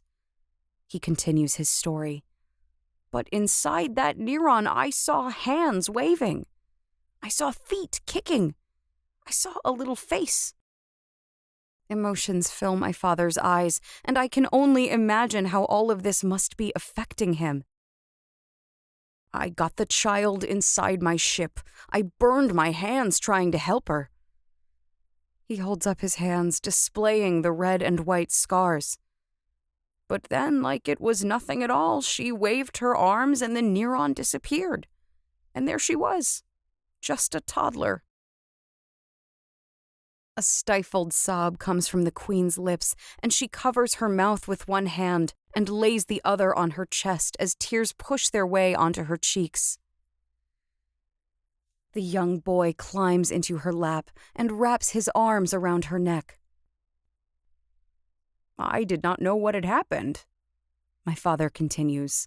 Little did I know that Cyrillius had just been there, that this toddler had such power to blast a hole in an advanced ship, that she'd been sucked out into space and abandoned for dead, but instead engulfed herself in Neron. When no one from Glorra answered, I knew I had to protect that child at all costs. My heart swells, gratitude and love running through my veins. We went to Corpillion in the U sector, and my father raised me as if I were his own. He knew the risk I was if I ever found out how to use my abilities again. But he loved me for almost my entire life. There's a heavy moment of pause as everyone processes the story that has just been told. But then first the queen and then the king rise to their feet, and they both engulf my father in an emotional embrace. "Thank you," the queen cries softly. "Thank you for being so selfless." "Thank you for protecting and loving our daughter," the king says, his voice filled with weight and emotion. And like there was some unspoken cue given, each of the chancellors and the other Nero rise from their seats and head for the doors. "Cyrillius is coming here," I say to them. "I don't know if you have a way to search for him, but we need to prepare and find a way to make him pay for what he's done." Hallis looks back at me before she walks out. "Trust me, we will." I offer her just one smile before she walks out and closes the doors behind her. The queen turns back to me, and she smiles as she wraps her arms around me next. "I just can't believe it," she says. "For us, it was just a moment, but here you are, and you're a woman." I chuckle as I hug her back. I can't explain the feeling in my chest, but it just feels right. I wouldn't believe it either, but we look so much alike. How old are you? 27 solars, she says with a laugh, looking me in the eyes. And now you're 24? I can't. I shake my head, relief flooding through me as we move through some of this hard stuff. This is crazy. My fiancé is older than you. Fiancé? She demands, saying the word at the same time the king does. Instantly, the king's frame is stiff and tight, his brows furrowed. I smile, stepping away from the queen and to Valen's side, where I take his hand in mine. "This is a little unreal," I say, laughing at the situation, "but this is Valen. I don't even know how to explain it all. I'd say we're going to be married, but we're a million times more than that. We've already done so much together. This is Valen." "It's incredible to meet you," Valen says in breathy awe. He keeps looking from the queen to me and then to the king, as he finds all the pieces of them that make up me. This man who looks as old as I am is supposed to be marrying my 3-year-old daughter? The king says in slight disgust and disbelief. I laugh. 24? I correct him. You'll get used to it eventually. And just how old are you? I'm 31, he says. Maybe having a few solars on me will make you feel better? Valen says, actually joking. I'm still only 29.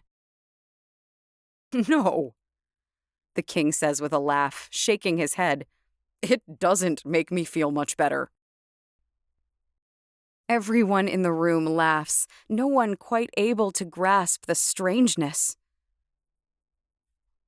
But there are 2 forgotten people in this room who have been silent. Oh, I say, stepping back and turning to Edan. This is my best friend Edan. The king steps forward, extending a hand. It's a pleasure to meet you, Edan. I am Odo, and this is my wife Ileana, and our 5-year-old son, Lorian. Edan gives some kind of awkward greeting, but my mind has moved on. I squat down beside Lorian, looking into his face. He looks in mine, and somehow I'm not surprised or startled when he places his hands on either side of my face and studies me close. I place my hands over his small ones and look back at him. His little nose, his slightly too big ears. There's a little scar just above his right eyebrow. I don't have any actual memories of him, but this face. I remember this face. How'd you get so big, Eero? He asks, his brows knitted together in confusion. I smile and shake my head. I don't even know how to explain, so instead, I open myself up to his touch, letting his mind see into mine. I show him a very gentle version of my father rescuing me. I show him the very tame version of my life. And then the vision I saw of him and his family and my race through space to come to them. It's pretty crazy, huh? I say in a soft voice. With big eyes, he nods. I smile. I'm so happy to see you again, Lorian. He might not understand everything, but I know he can feel who I am. He wraps his little arms around my neck and hugs me. I hug his tiny frame back. I turn to find Ileana smiling, a hand over her chest, tears clinging to her eyelashes. There is still so much to discuss, Odo says with a little smile. Why don't we retire to the living quarters and we can get to know one another? A jot of fear and anxiety shoots up my stomach because there is still a lifetime to catch them up on. But I've been given a miracle. I can't waste this opportunity. So I nod, and hand in hand with Valen, we leave the room. 10. A cool breeze ripples through the space as I step in through the door. The white curtains around the door billow, letting me know exactly where my father went. With quiet feet, I pad my way barefoot through the beautiful apartment space and head out to the balcony. My father stands there with his hands on the rail, just looking out over the incredible surroundings. Don't look so serious, I joke. You'll get wrinkles. His eyes slide over to me, and he chuckles. I stand beside him, mirroring his position. Together, we look out over the city of Nero. Spires of the tower rise up around us, jutting toward the sky. But down below, I can see bridges. I see the homes in the valley below.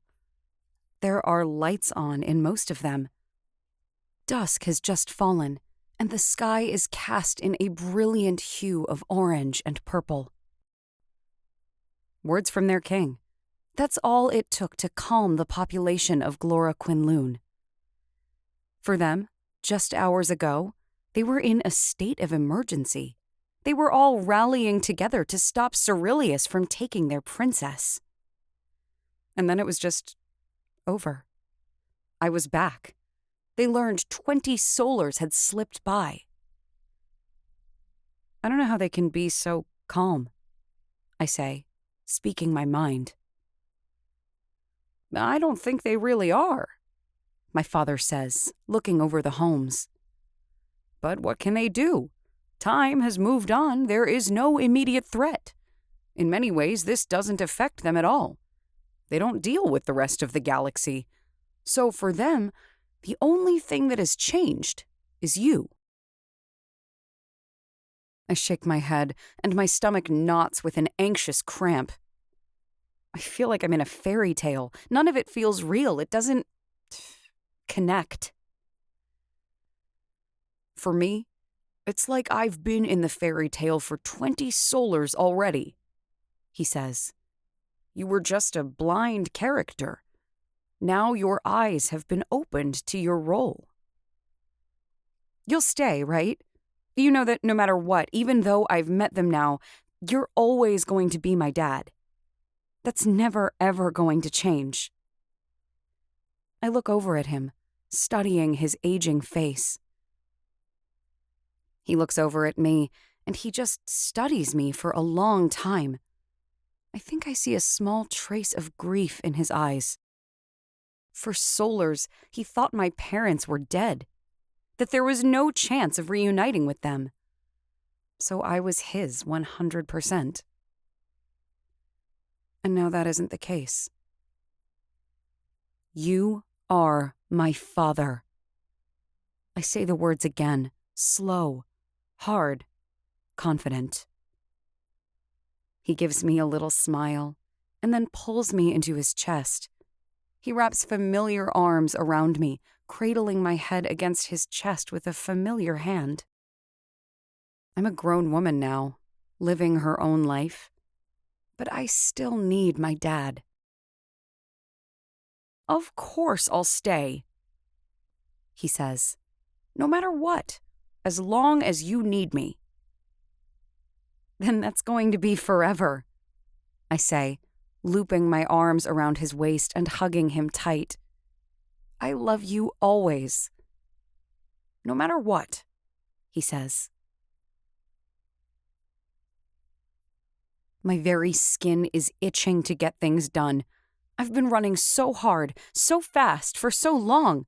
I'm having a hard time stopping. But I give us a week, an entire week to simply exist together. Dan slinks around the tower. I have no idea what he's doing. I know he's bored, and I can't blame him. I think he expected more challenge to all this. So I let him do his thing, going about and learning everything he can about the Nero and their technology, which is dated in some ways, but far more advanced than anything I've ever seen in others. But the rest of us, my father and Valen and I, we spend time with the family. I still have a hard time calling them my family because there's just so much time missing for me. But together, we get to know each other. I tell them about my life, about my childhood. My father gets too much pleasure out of telling them all my embarrassing stories. I tell them about my schooling and my job as an engineer. I even tell them about making Neron weapons. Neither of them seems to like the idea, but I only get dirty looks, not a rebuking. I tell them about Zane and our complicated relationship. I explain Rena and our work together and how I can never tell if she hates me or not. I describe my time on Calypso and tell them about Tomas and the Bahiri. Ah, the Bahiri. Odo says in a weighted, exasperated tone. Please tell me you don't have them here, I say, my stomach turning just a little. Thank heavens, no, he says, shaking his head. But they used to make an annual pilgrimage here, solars ago. But they stopped? I question, my brows furrowing. Resources grew more difficult to obtain as Dominion's grasp tightened. Eventually, the journey became too impossible, and they had moved across to the other side of the galaxy. It's been 18 solars since I last saw any of them. 38 solars, Ileana corrects him. It comes up, the awkward acknowledgement that the rest of the galaxy has moved on without them. But they're handling it amazingly well. In those 7 days, I'm surprised to find Valen bonding with Odo. Maybe it's their close age. Maybe it's that they're both leaders. But I often find them engaged in comfortable conversation, or the two of them disappearing into an office to talk about one thing or another. I never would have anticipated it, but I'm so slam grateful. Valen needs more, others who can see him for the man he is becoming. Have the two of you decided on a day for the wedding? I turn, finding Ileana walking up from behind. I'm seated in a big, comfortable chair in a hall. Down at the end of it there is a balcony. On it, Valen talks to Odo. Ileana comes to sit beside me in another chair. Not yet, I say with a sigh. Our lives have been one endless stretch of insanity. I don't want to get married under strained conditions, so we'll do it when things have settled down. Don't wait too long, she says, looking at me with her piercing green eyes. You wouldn't want the chance to pass you by. I chuckle. Maybe it makes me sound arrogant and too confident, I say, looking back toward Valen. I take a moment to appreciate his beautiful form, his narrow hips, his wide shoulders, the black hair styled in a crazed yet fashionable way. But I've seen so many versions of our future, and he's always there. We'll get our opportunity when the time is right. I've never seen anyone look at someone the way he looks at you, Ileana says.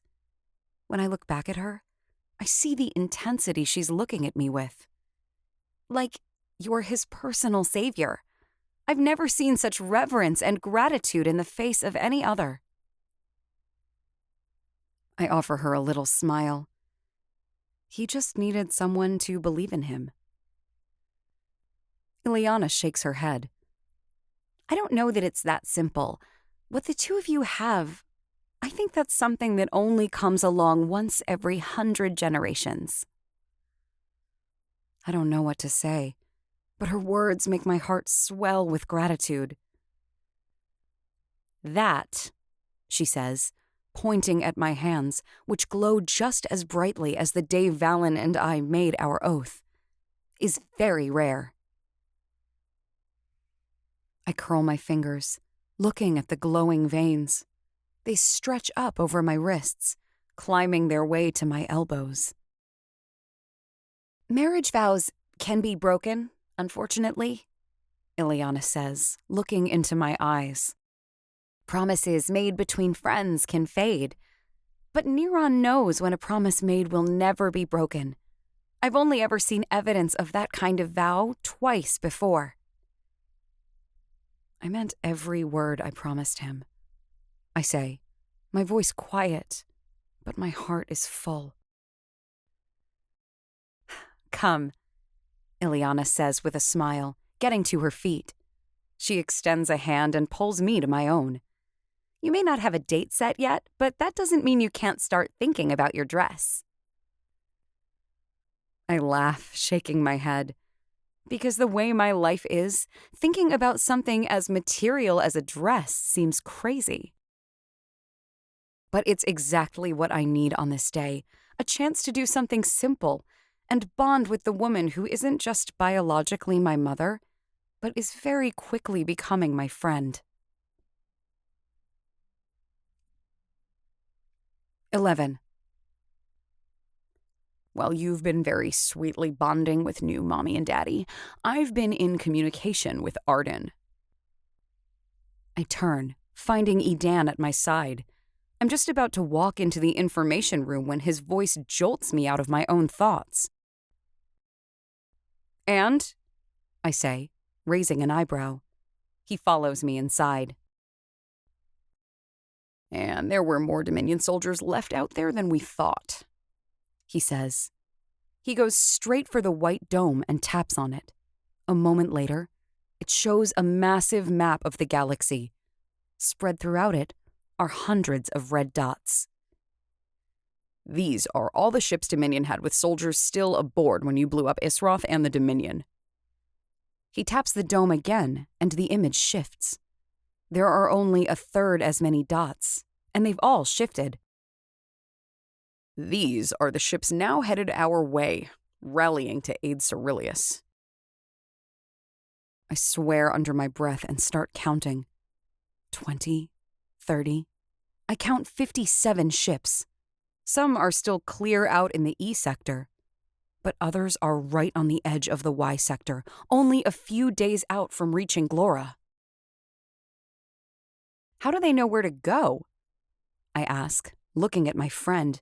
Valen took out their communication system. My best guess is they're hijacking someone else's system, Edan says in a bored, annoyed tone. Cyrillius is good at that kind of thing. Do we have any idea where Cyrillius is right now? I ask, already mentally planning our counterstrike. It's all based upon rumor and traitor reports, Edan says, once more tapping the dome. But as far as the galaxy can gather, he's somewhere in the W sector. So he's still weeks out, possibly still a lunar, I say, doing the mental calculations as I watch a fuzzy green dot pulse in the W sector. But it won't take that long for his lackeys to get here, Edan says. We have no guarantee that his ships will attack as soon as they get here. Maybe they'll just find somewhere to park and wait for their master. Not that we plan for that. I nod, agreeing. We need to talk to Odo. It's time to make a plan. It's time for Cyrillius to pay.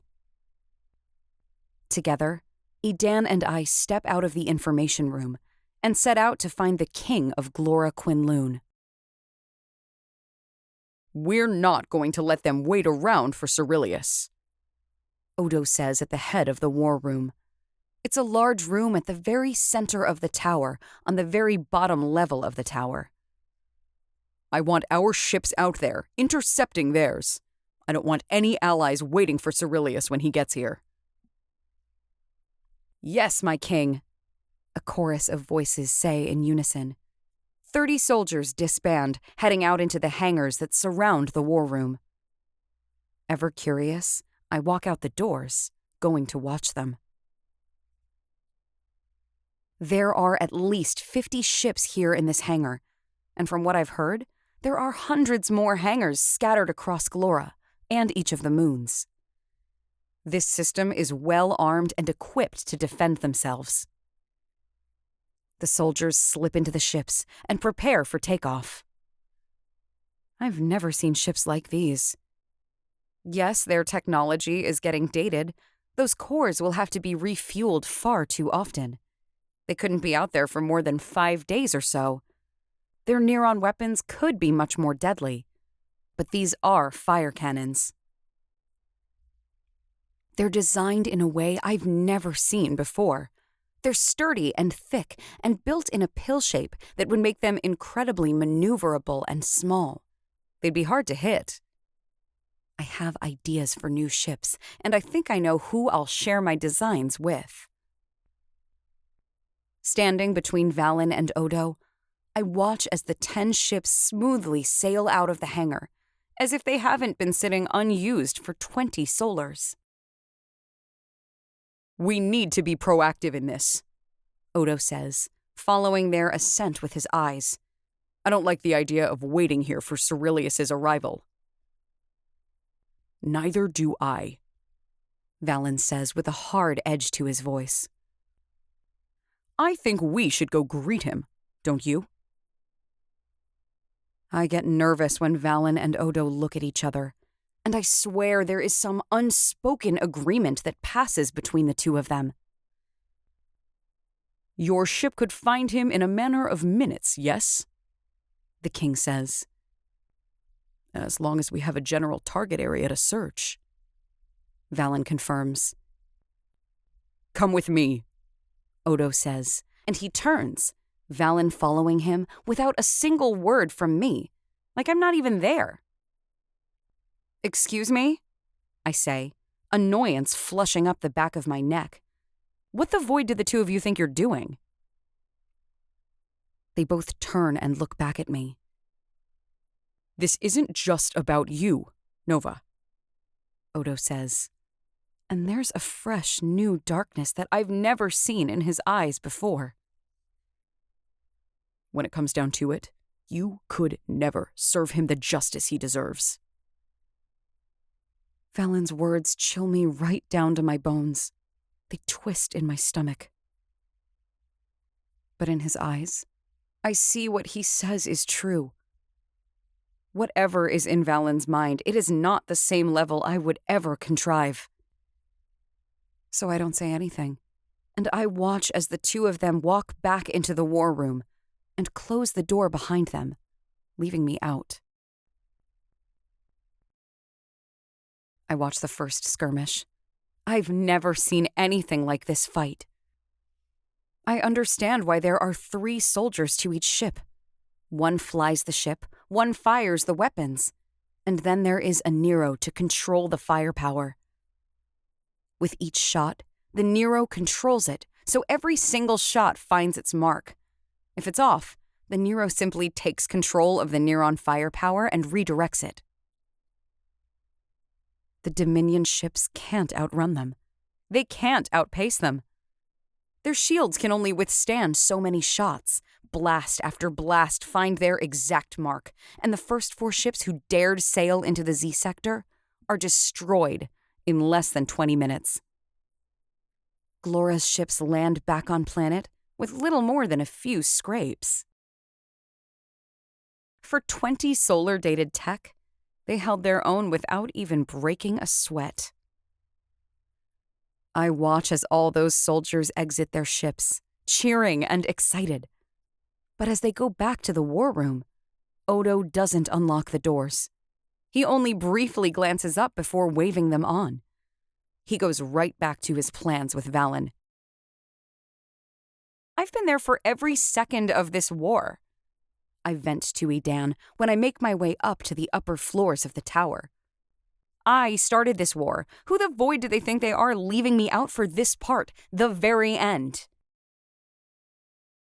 No offense, princess, Edan says as he stuffs some kind of food I'm not familiar with into his mouth.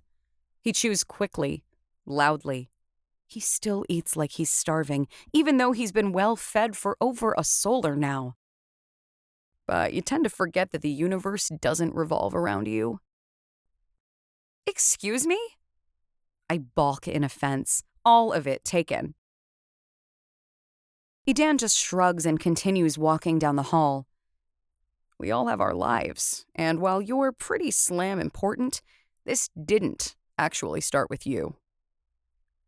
I glare death at him, but hold my tongue. Cyrillius has been at this since before he was even born, Edan continues, taking another bite. He snatched Valen and tortured him when he was just a kid, spent decades making Valen miserable.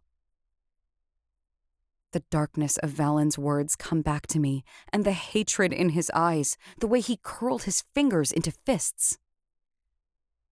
I know what Valen is capable of. It's largely thanks to Cyrillius. Valen needs his revenge. Odo might be acting all calm and happy that you're back, Edan says, aiming us to a set of comfortable chairs on a balcony. But think about what he lost. Cyrillius robbed him of your entire childhood. All the important solars of your life where he would have been able to raise you and shape you into a person. That's just gone. It's gone for him. For Ileana. For Lorien. For all the people here who loved you enough to do what they did. Odo is slagging pissed. He's always come off so calm, so cool and collected, so kind. But Edan is right. Cyrillius took 20 solars from him. And I don't really know the man. I have no idea what this king is really like. He rules the most powerful system in the entire galaxy, and he does it at only 31 solars old. 31 true solars. The Nero age incredibly slowly. Whim only looks 40-something, but in reality is over 100. Odo is exceptionally young. He has to be a strong leader. I swear, scrubbing my hands over my face. See, this is why I shouldn't be in charge of anything. This is why nobody should be looking to me, because I'm really slagging bad at this. Edan chuckles. Stars, you can be dramatic. I grab the pillow behind my back and throw it at him as hard as I can. He just laughs, crossing his arms in front of him to block my weak blow. Why don't you put your talents to better use and help me brainstorm ideas on how to ask Arden to go on a date with me? He says, giving me a classic, manic Edan look. All this and you're still thinking about dates? I question, grateful for the change of topic. Time's wasting, he says, grinning like a madman. I'm 20 solars old. It's time to settle down, make a family, all that great slag. You're 20, I say with emphasis. I think you have time to get it all figured out. And Arden has to be, 10 solars older than you. And Valen is 5 solars older than you. Edan teases me back. Love knows no age. Careful with your words, I say, fixing him with a mocking, dark look. You'll create justification for criminals. Ugh, that hurts, Nova, he says, placing a hand over his chest. Do not criminalize my love. I just laugh, shaking my head.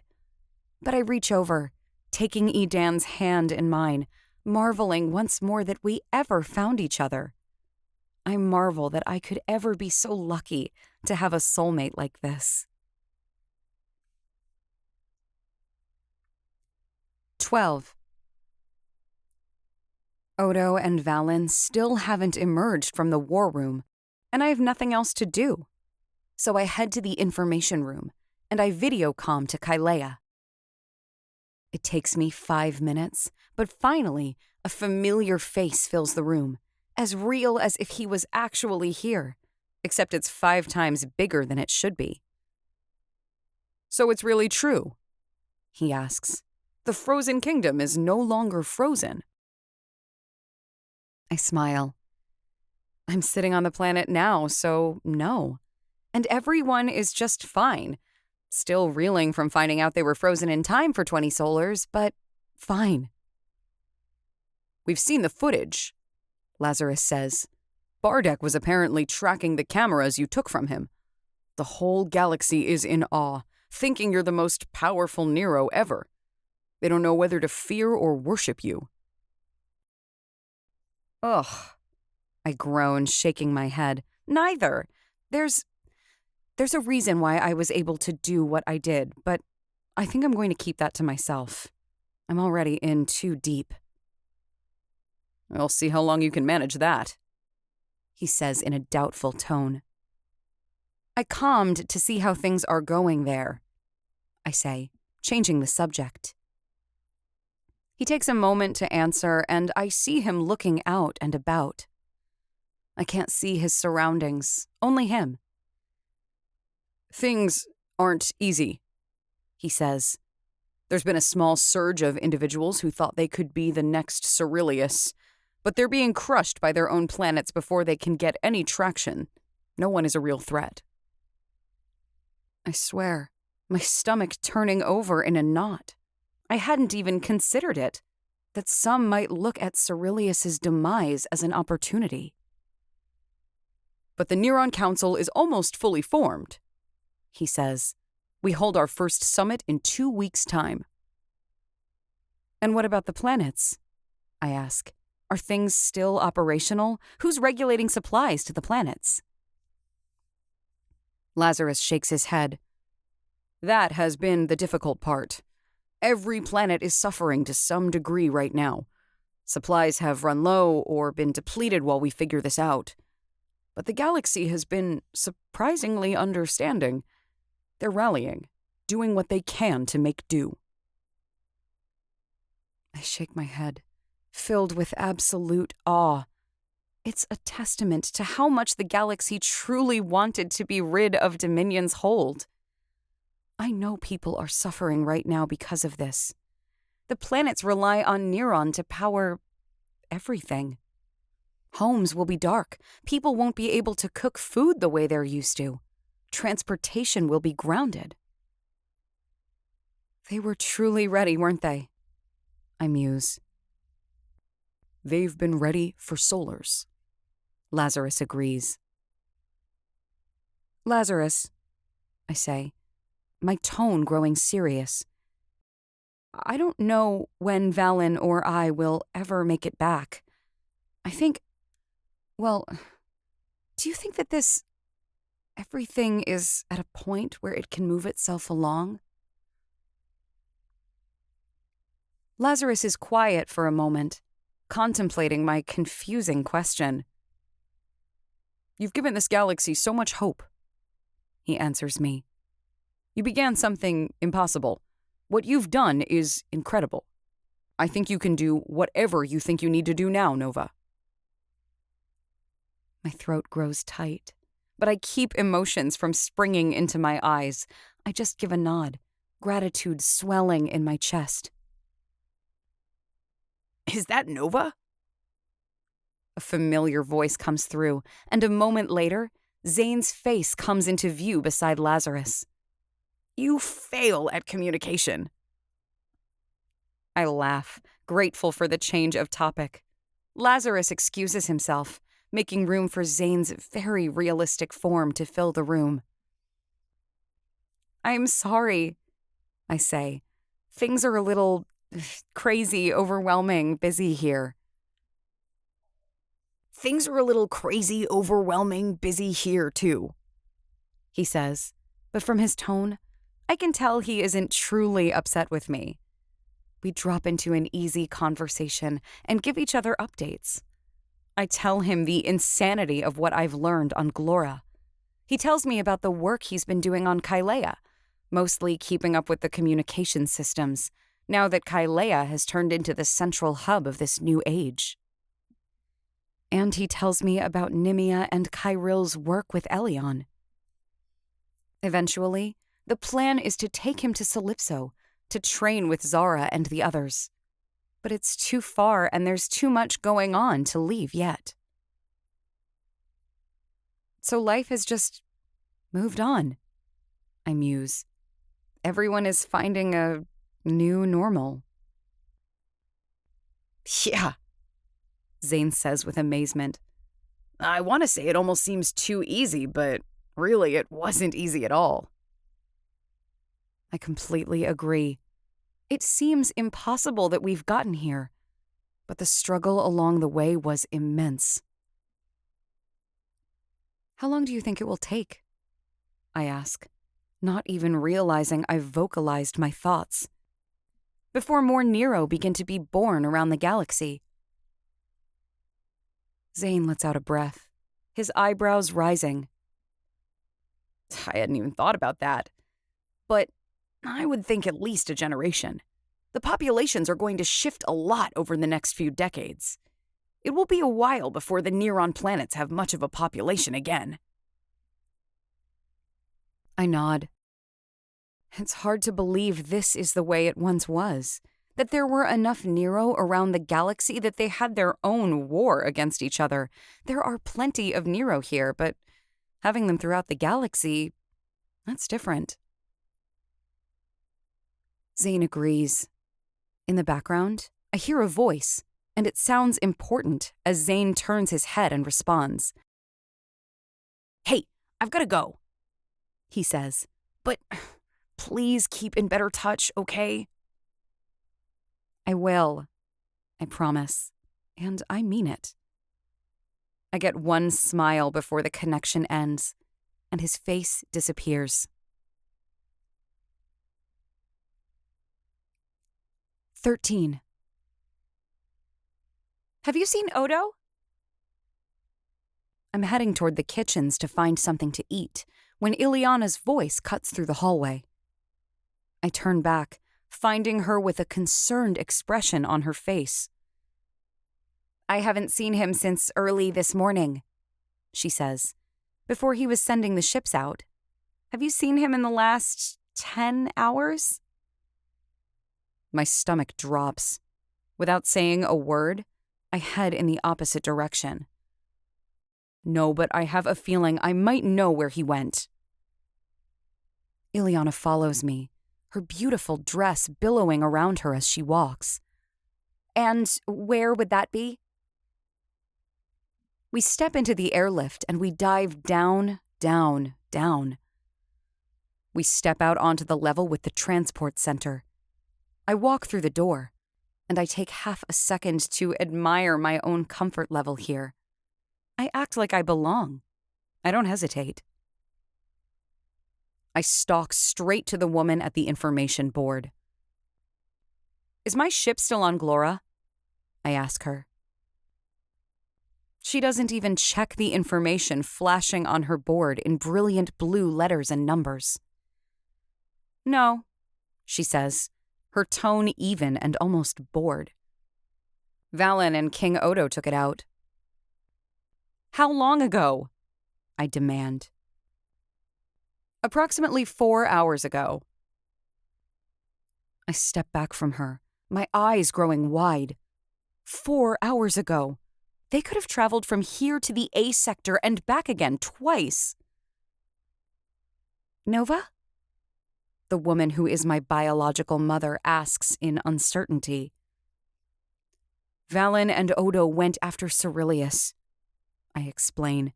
They didn't want to just wait here for him. They didn't want to give him the chance to cause trouble. Just then, there's a loud beeping sound, and I see a wide hatch opening in the side of the tower.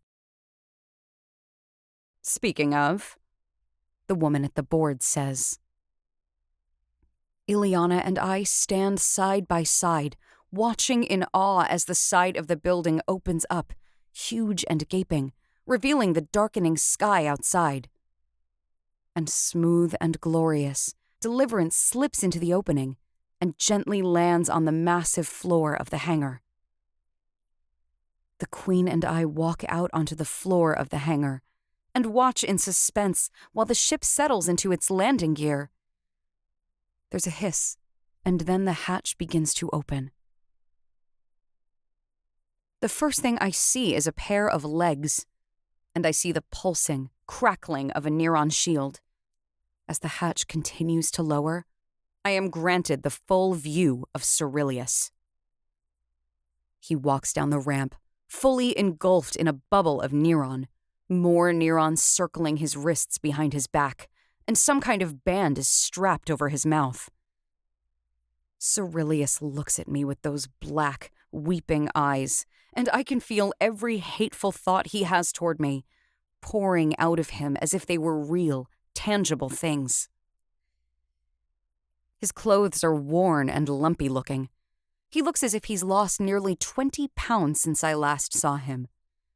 He was tall and sharp before, but now he's angular and looks hunched like a crone. He did this to himself. He chose to consume Neron, knowing it would change him into a Kindori. All because he was filled with such greed. His thirst for power was unquenchable, the cost never too high. Odo walks down the ramp just behind Cyrillius, his hand outstretched, controlling the Neron. And just behind him comes Valen in the rear. Odo!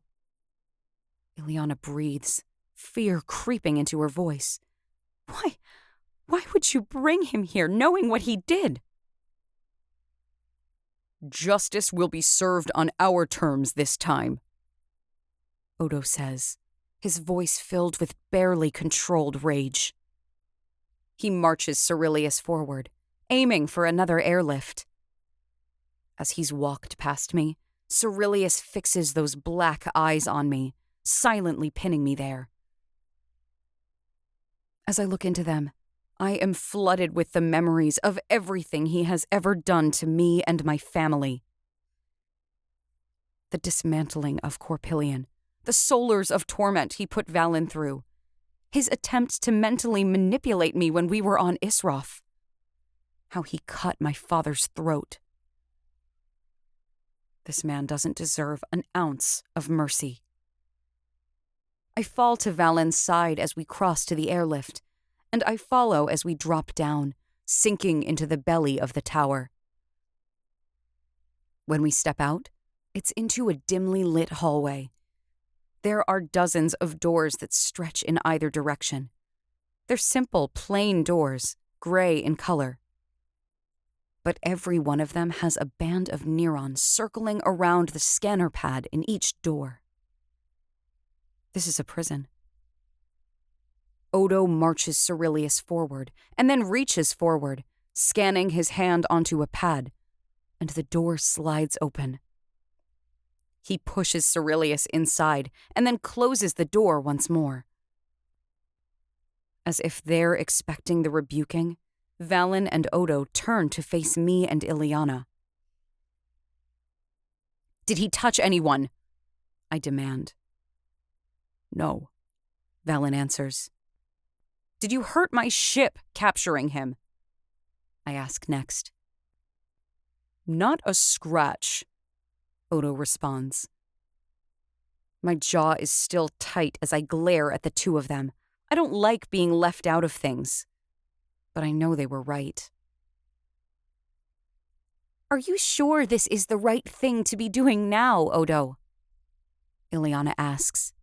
Nervously, she looks to the door. He's stolen solars from us, Ileana, Odo says. He's caused solars of pain and destruction. We can't let it continue.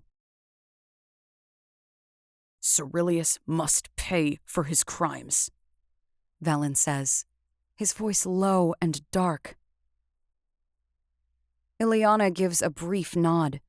She places a hand on my arm. Do whatever you must to let go of your hate, then don't let him steal another moment of your life. My eyes fix on her as she walks away. Her words freeze me in place. It's true. Cyrillius has stolen 1,000,000 moments of my life. I'm so tired of it. This is my life. I want it back. Every bit of it. I want to go in there first, I say, standing tall, my eyes fixed on the door. They don't question me. They don't fill my head with doubt. Odo only steps forward, places his hand on the pad, unlocking the door, and lets me in.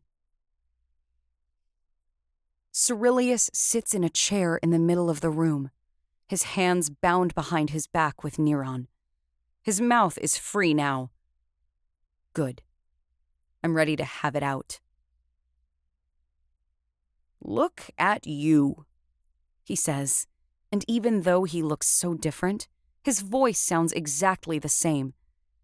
Returned to your home for only weeks, but you filled the role of demanding princess so well. Look at you, I spit back, ruling the galaxy for solars, yet reduced to an addicted Kindori. He looks up at me with his weeping black eyes. Beads of black roll down his face, creating black trails over his now pale skin. A part of me wants to rip your throat out for everything you've done, I say as I slowly walk around him. But that would be too quick of a death. I've also thought about plucking your eyes out. Surely that would be painful. But that only takes away your ability to see. I come to stand in front of him again. I've thought about peeling your skin off one major limb at a time, I say, locking eyes with him. But that sounds exceptionally messy. I take a step closer to him. I bend at the waist so that I'm eye level with him. I hate you, Cyrillius, I say, but the word sounds too childish for the level of what I feel toward you. I despise you. I abhor you. None of the words adequately capture what it is I feel for you, the person who tortured the man I love. You, the man who has gone from planet to planet, destroying them. The man who held my exceptionally innocent father as hostage and then cut his throat. He doesn't say a word and hardly breathes as he meets my gaze. There truly aren't words, I say, and none of the things I've imagined doing to you would satisfy my desire for justice. I straighten and bring my hands up, fingers poised, arms strong. I summon Neron. It swirls around my hands, brilliant and willing. Because you would never feel any regret for your actions, I continue my line of thought. But the Kindori aren't the only ones who can put thoughts into someone's head. I want you to feel what you should. I want you to see what could have been. Shielded by my Neron, I close the distance between us, and I press my fingertips into Cyrillius's temples. He instantly hisses, as if he is in agony, though the only sting he should be feeling is that of the Neron itself touching his skin. Oh, Cyrillius's mind is an ugly place. It's sooty black. It's knotted into 1,000,005 knots. It's slippery and damp. I don't know how he can stand being in here. There's so much greed and pride, so much isolation and desperation. So I push into his mind and spill my own thoughts into his head. I show him what he could have done when he inherited dominion. I show him changing policies. I show him working with the planets instead of snatching everything from them.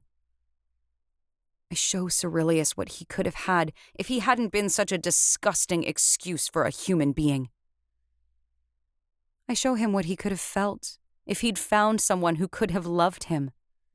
I fill his heart with longing and desire, but mostly love. I put in his mind the excitement of children and the selfless love of having a family. I show him how the galaxy could have loved him if he'd been an entirely different kind of leader. He could have helped trillions. He could have had such influence for good. He could have become the first ever ally with Glorra Quin Lune. He and Odo could have formed alliances that could have propelled us into an unknown level of peace. I flood all his dark, slippery thoughts with my version of what could have been. I press them down, further into his mind, sinking them down his spinal cord, down into his lungs, all the way into his stomach.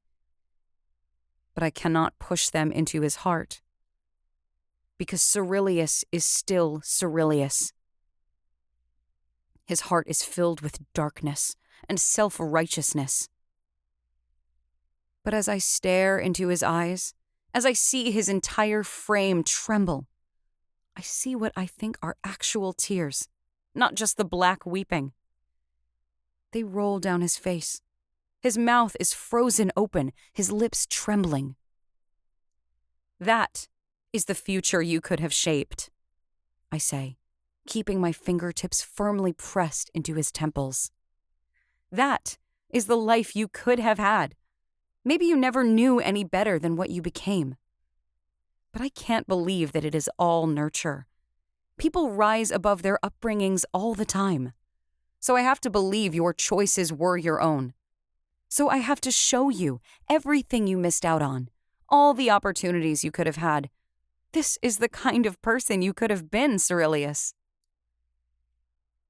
I press it all in on him harder, deeper. His quaking doubles, and he takes one choked-off gasp. But it's too late now, I say, shaking my head. The world is moving on without you.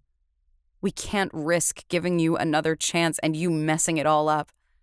I want you to live with this knowledge of what could have been for the rest of your life, however long that might be. I pull my fingers away from his temples and step backward. I cross to the door, but pause there, looking back at the former galaxy dominator. He looks quite pathetic right now. His shoulders are shrugged up to his ears. He can barely hold himself upright. He's trembling from his ears to his toes. Thick black streaks run down his face, to the sides of his nose, dripping onto the gray tunic he wears. In this moment, it's almost hard to believe he once controlled the galaxy with an iron fist. Now he just sits there, staring at me with wide eyes, his mouth slightly agape, shaking. Whatever happens next, you deserve, I say, my voice quiet and hoarse. I place my hand on the keypad and it scans my hand, unlocking. I look back at him one more time. Goodbye, Cyrillius. I pull the door open and walk out. Outside, Valen and Odo silently wait, not having moved a muscle since I went into the prison cell. But their chins lift when I walk out and close the door behind me. Valen takes one step forward, but he doesn't reach for me when he sees the peace in my eyes. I'm done with him, I say, and I marvel at it. The true, actual peace I feel in my chest. He's yours now. Do whatever you feel you need to with him. I clasp my fingers together and head toward the airlift. But with each step, I feel the air grow energized. The lights dim, and the entire space feels cold. I glance back, just once. Valen walks through that door, and I see something I've never seen before. Neron is always blue. It always crackles and sparks, brilliant and beautiful. But as Valen walks through the prison door to confront Cyrillius, the energy around his hands crackles dark and black. I've never seen that level of darkness on Valen's face. I've never seen so much hatred. Whatever he decides to do with Cyrillius, the man deserves. I turn and continue to the airlift. Just as I step onto it, I hear a deep, frantic, desperate scream. 14. With how easily we destroyed the few ships that entered the Z sector, no more of Cyrillius's ships approach for another week. We monitor their movements. They're all gathering just on the edge of the sector. First a dozen, and then 2. And then there are 4 dozen ships. When their numbers are gathered, they make their way toward Glorra Quin Lune. But we didn't sit idle while they gathered. My father and I spent countless hours and days working on Glorra's ships, updating them as we could, making sure they were ready to fly and fight. And Odo showed me the miracle of having a planet full of Nero. He took his very best, and with them, they pulled every asteroid and rock floating around the sector and brought them within a league of Glorra. The planet is now surrounded with a layer of boulders and rocks. I didn't understand the reason why until I realized all of them have some bits of Neron in them. They're ammunition. Ammunition as big as the ships that will be coming after us. The Nero didn't even have to leave the planet to do it.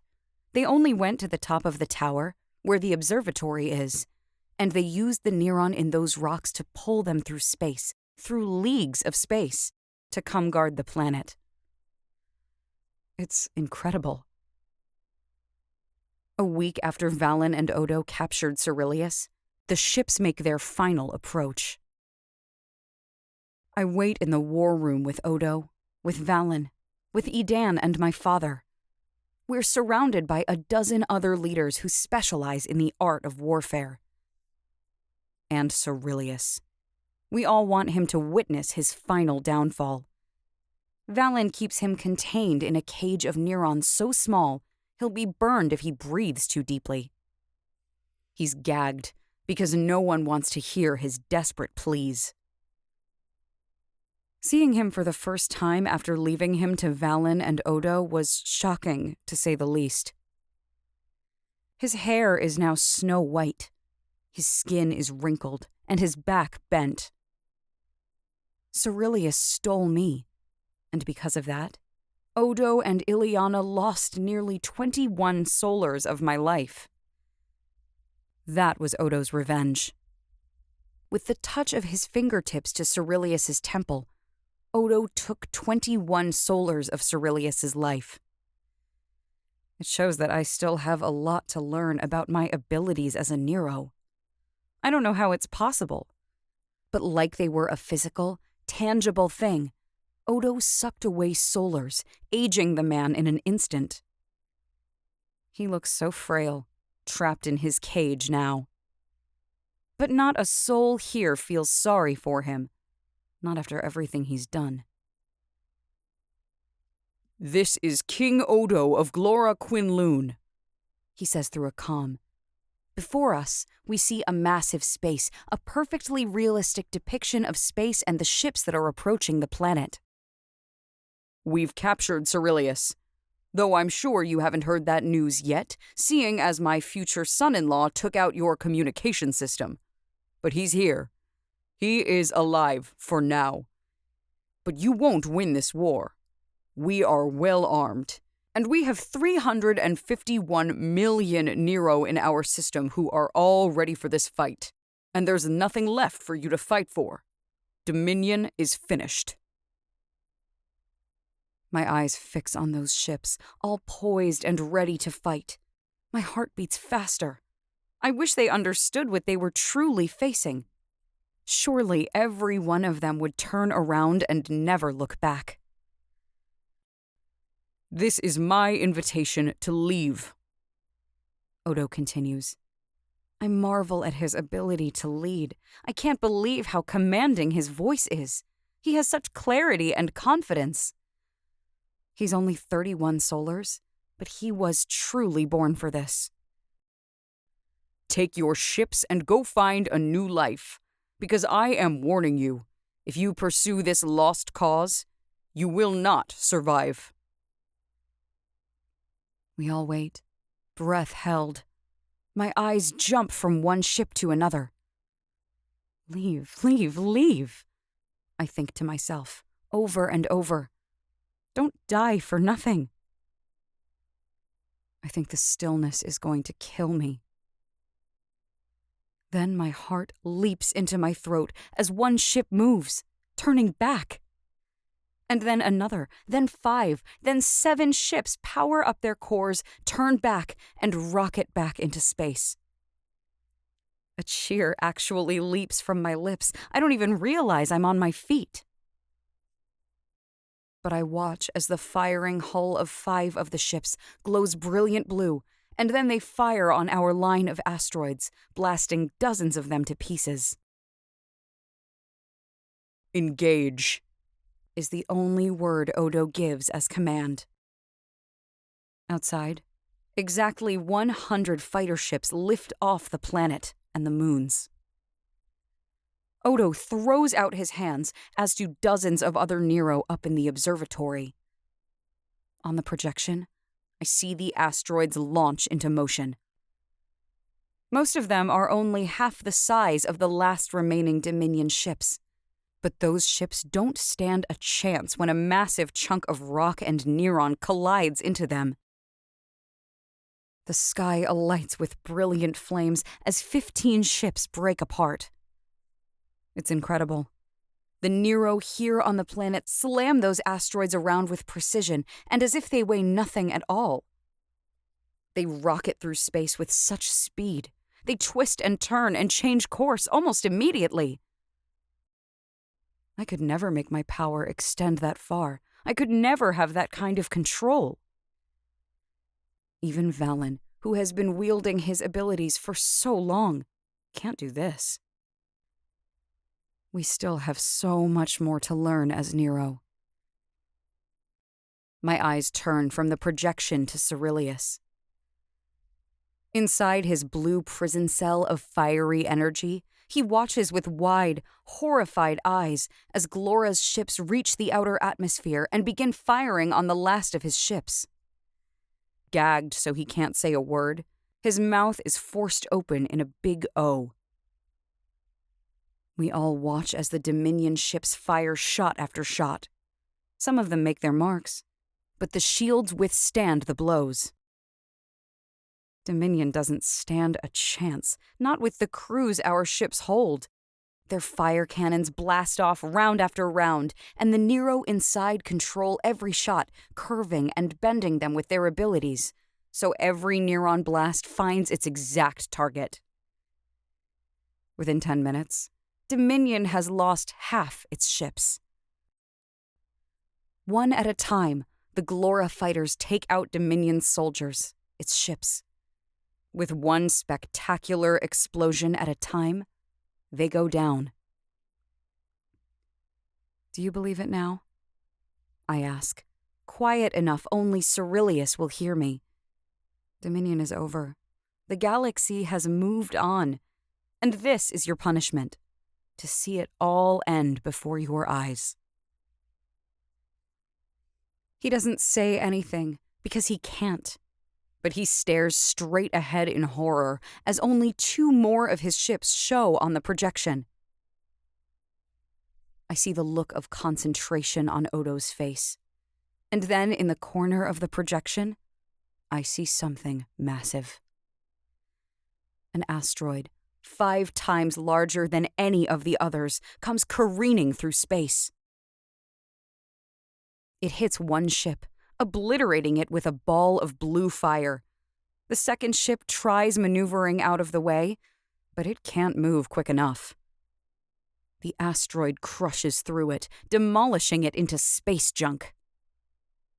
A cheer erupts in the war room. War commissioners and controlling Nero high-five one another. They congratulate one another on a job well done. I keep watching the thousands of pieces of scrap floating in space. They all look small enough I can't tell the parts of ships and human bodies apart, for which I'm grateful. But I know that hundreds just died out there. For nothing. They followed Cyrillius like sheep because he was the one who was in power for so long. Adapt or die. I guess it's applicable in so many ways. What a waste. A hand slips into mine, and I look up into Valen's Neron blue eyes. "It's over," he says in a gentle voice. But I shake my head. Not yet. Cyrillius is taken back to his prison cell. We all head to bed, and the planet of Glorra Quin Lune sleeps well and deep, knowing the object of their recent plight has been punished. But I don't sleep. I stare up at the ceiling, a knot in my stomach. The morning dawns brilliant, and the entire planet is overflowing with excitement. I've never seen an entire planet celebrate like Glorra does. There's a parade in the morning. Down in the valley below the tower, there is a road that circles the entire thing. There are endless celebrations in the street with dancers and artists, and I didn't even know there was such a thing as Nero artists. They paint living pictures in the air with Neron, show stories, create music. It's truly incredible. I watch with my family on a platform just above the road. We're all dressed similarly. I'm in a white dress with a high collar and elegant folds and pleats. Silver and black and blue are interlaced in the silky fabric. My hands are donned with white gloves. The second I saw Valen, I lost my breath. Valen always wears black. He looks powerful and deadly and incredibly irresistible in black. But seeing him dressed in white for the very first time, he looked like a god who creates worlds and revives dead stars. For nearly a full minute, I could only stare at him. Finally, with a blushing smile, he'd taken my gloved hand in his gloved hand, and we went down to the celebration together. When the parade spectacle is over, we all go back up to the tower, to the bridge level. I was impressed by the parade, but the feast up here is something I can hardly describe. Spanning all 6 bridges that connect the mountains and fields to the tower is an endless row of banquet tables. White tablecloths stretch along them, and adorning the center of those tables are broken, chiseled pieces of Neron. They glitter in the sun, and I can just feel the power thrumming and pulsing through the air. Once upon a time, the criminal I was felt guilty when I held a tiny shard of Neron from Rena's illegal mine. Any small bit of it was precious contraband. But here, Neron is scattered along these tables as if it is no more valuable than sand on Starvis. The entire population in the valley surrounding the tower comes to dine at the tables along the bridges. It's a feast unlike anything I could have imagined. There are endless varieties of fowl, legs of beasts so large they take up the entire center of the table. There are vegetables in such vibrant colors, I actually hesitate to consume them. I taste fruit that leaves me moaning. It's so gluttonous, I feel guilty. But Glorra deserves to celebrate. After everything Cyrillius took from them, they made sure he could never do anything like that ever again. He rots in a prison cell, and we dine in celebration. Why aren't you smiling, Princess? Edan leans over and asks in my ear. I swallow my bite and I can barely force it down my throat. I've been smiling. And if you think any of us up here next to you are buying that slag, you've lost your slam mind. I look at him, meeting his ever-tired eyes. I really thought I was fooling them today. I didn't want to cause a scene. But I can't relax, can't find peace until this is fully dealt with.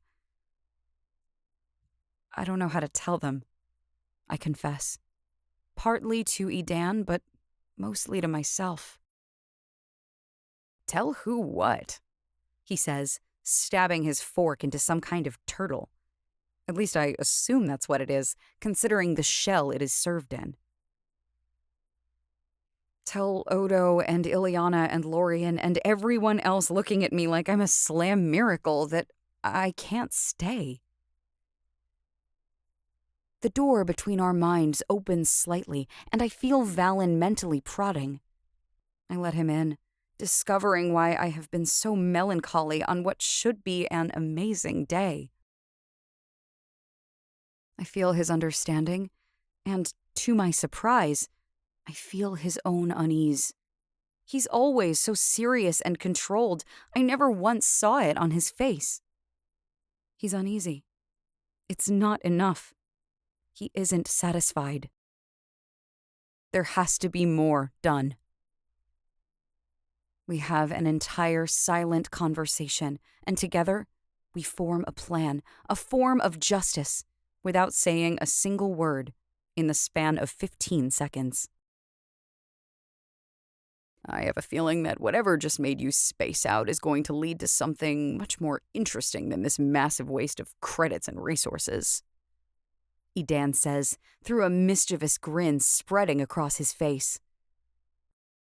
And for the first time all day, a real smile begins forming on my face.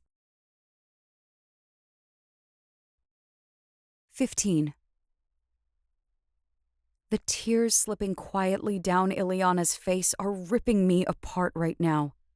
She's smiling at me and patting me on the shoulder and telling me that it's okay, that she understands, but I can so clearly see what I'm doing to her right now. Together, we all stand in the hangar, the doorway open. Deliverance waits behind us, fully fueled and ready to depart. Cyrillius is already aboard, in a medically induced sleep, surrounded by Neron, just to be safe. Last night I told my family that I had to leave, that I'd accomplished what I came here to do. I sobbed as I told them that Valen and I had to deal with Cyrillius ourselves before we could feel any sense of peace. And that I needed to go live my own life. I had to go find my own peace. I can't be what I was born to them to be. I'm not a princess. I'm not royalty. Technically, Lorien was born before me, and as the firstborn, he will take the throne one day. It has to be him. I can't be their backup. And maybe because they can see how different I am, how affected I am by everything that has happened, they said they understood. I can't be Glorra Quin Lune's princess. I promised that I would visit often, that we would be family forever. With Deliverance, a visit was only 30 minutes away at any point in the galaxy. Odo and Ileana didn't like it, but they accepted it. They claimed they understood. But I knew how hard this must be. They'd just gotten me back after losing so many solars, so much of my life. But I've sacrificed my own peace and happiness for others for so long. I have to take care of me. I have to take care of my new family. Because that's what Valen and I are, a family. I promise we will see each other again soon, I say as I hug Ileana. She may feel more like an aunt than my mother, but I do love her, even after only spending a few weeks with her. I understand, she says again, for at least the 20th time since I told her I was leaving. I smile at her, wishing I could make this easier. I move on to Lorien, who still seems confused that I went from his 3-solar-old baby sister to this woman who nearly looks as old as his mother. I want you to come visit me soon, I say, tapping him on the nose. And I need you to take care of Mom and Dad. Don't let them be sad, okay? Lorien nods, though I can tell he doesn't really understand. Promise, Eero. Another reason I can't stay. I will never get used to that name, and half this planet insists on calling me by it. Please, let me help you, Odo says as I step toward him. He places his hands on my shoulders, very much like how my father does. He looks into my eyes, and I look into his, marveling at how they are the exact same. You have so many resources available to you. You don't have to do this alone. I'm not doing it alone, I say with a smile, even as my eyes well slightly. I have so many with me. Even now, I feel them all behind me, ready to follow me anywhere. I'm not sure I deserve it, but I'm so grateful for them. Odo's eyes well too, and he pulls me in for a solid, firm hug. Please let us know when your wedding will be, Odo says softly. I would very much like to be there. Of course, I say with a breathy laugh. We release one another, and with much easier goodbyes, Edan, my father, and Valen set off for the ramp into our ship. I take 2 steps before turning back. I love you, I say. And even though the level of our love will grow into what it should be someday, it is true today. We love you, Ileana and Odo say at the same time. She folds her hands over her heart, tears still rolling down her face. Odo wraps an arm around her shoulders, hugging her into his side. It isn't fair what happened, but all we can do is adapt and move on with hope. I turn and walk into the ship, with a part of my heart breaking. I look back and wave as I press the control to close the ship. Slowly, my view of the family I don't remember is cut off. I let out a hard, slow breath as I walk to the helm, with my eyes fixed to the floor. It's okay if you're not all right, my father says softly, as I wrap my hands around the Neron. I take one deep breath, my eyes fixing on the viewport that is showing us the opening out the side of the tower. It's complicated, but I am all right. He gives an unconvinced nod and goes to take his seat and strap in. Lifting off, Valen says, piloting the ship with absolute ease. Gently, we rise up off the ground, and I'm grateful I can't see my family as we glide out of the hangar.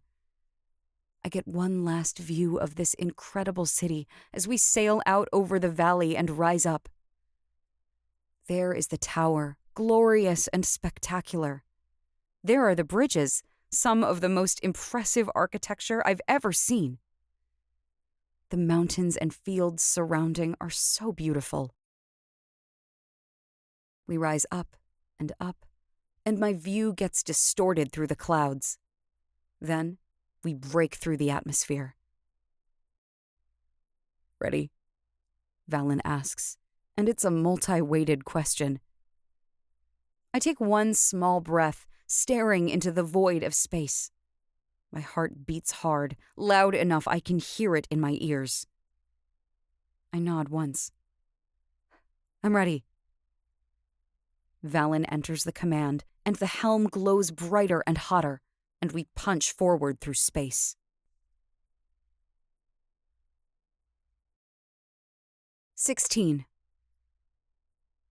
You're seriously not going to tell us where the void we're going? My father growls through clenched teeth as we rocket forward.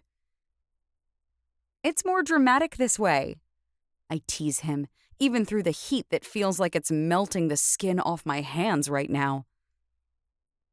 About time things picked up again around here, Edan says in manic glee.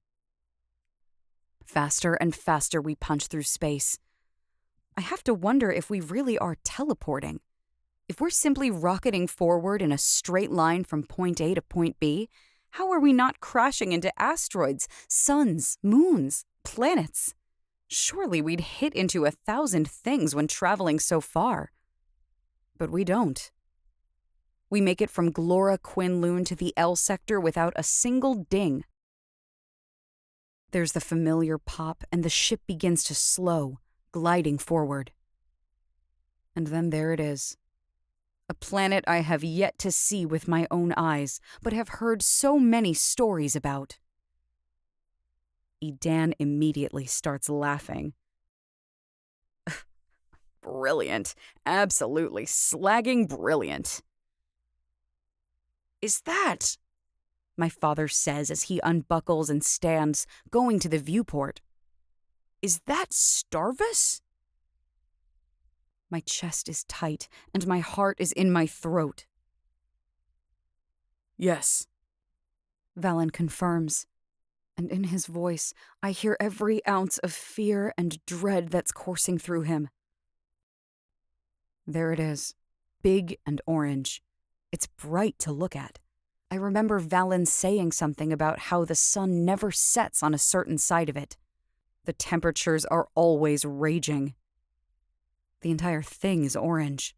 There are no traces of oceans or lakes. Even from here, it doesn't look like a place that can sustain life.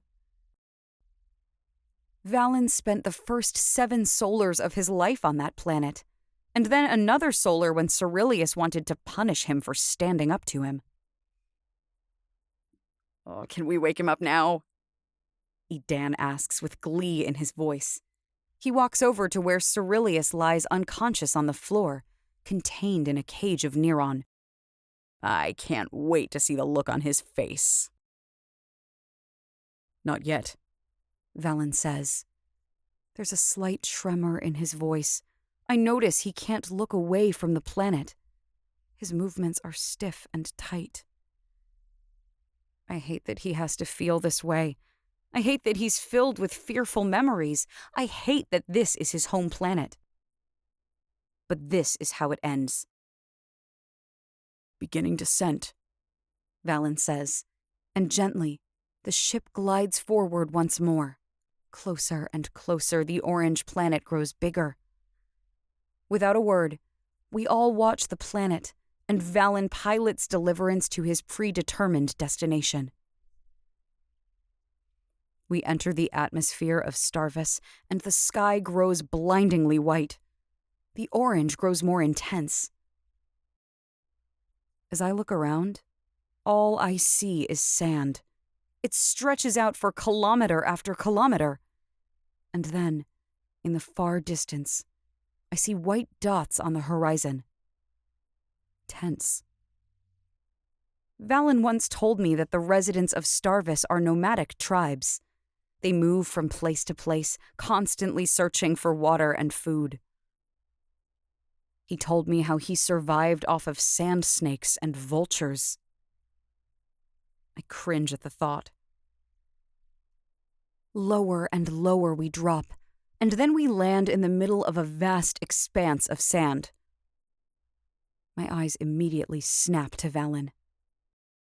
His jaw is tight, his shoulders are set hard, his eyes are so focused and fixed. The moment we've landed, he stalks through the command deck to the hatch. Without hesitation, he presses the pad to open it. Immediately, hot air fills the ship. It's dry. It tastes stale. It blows hard enough to immediately spread sand across the floor. Here, Valen stops.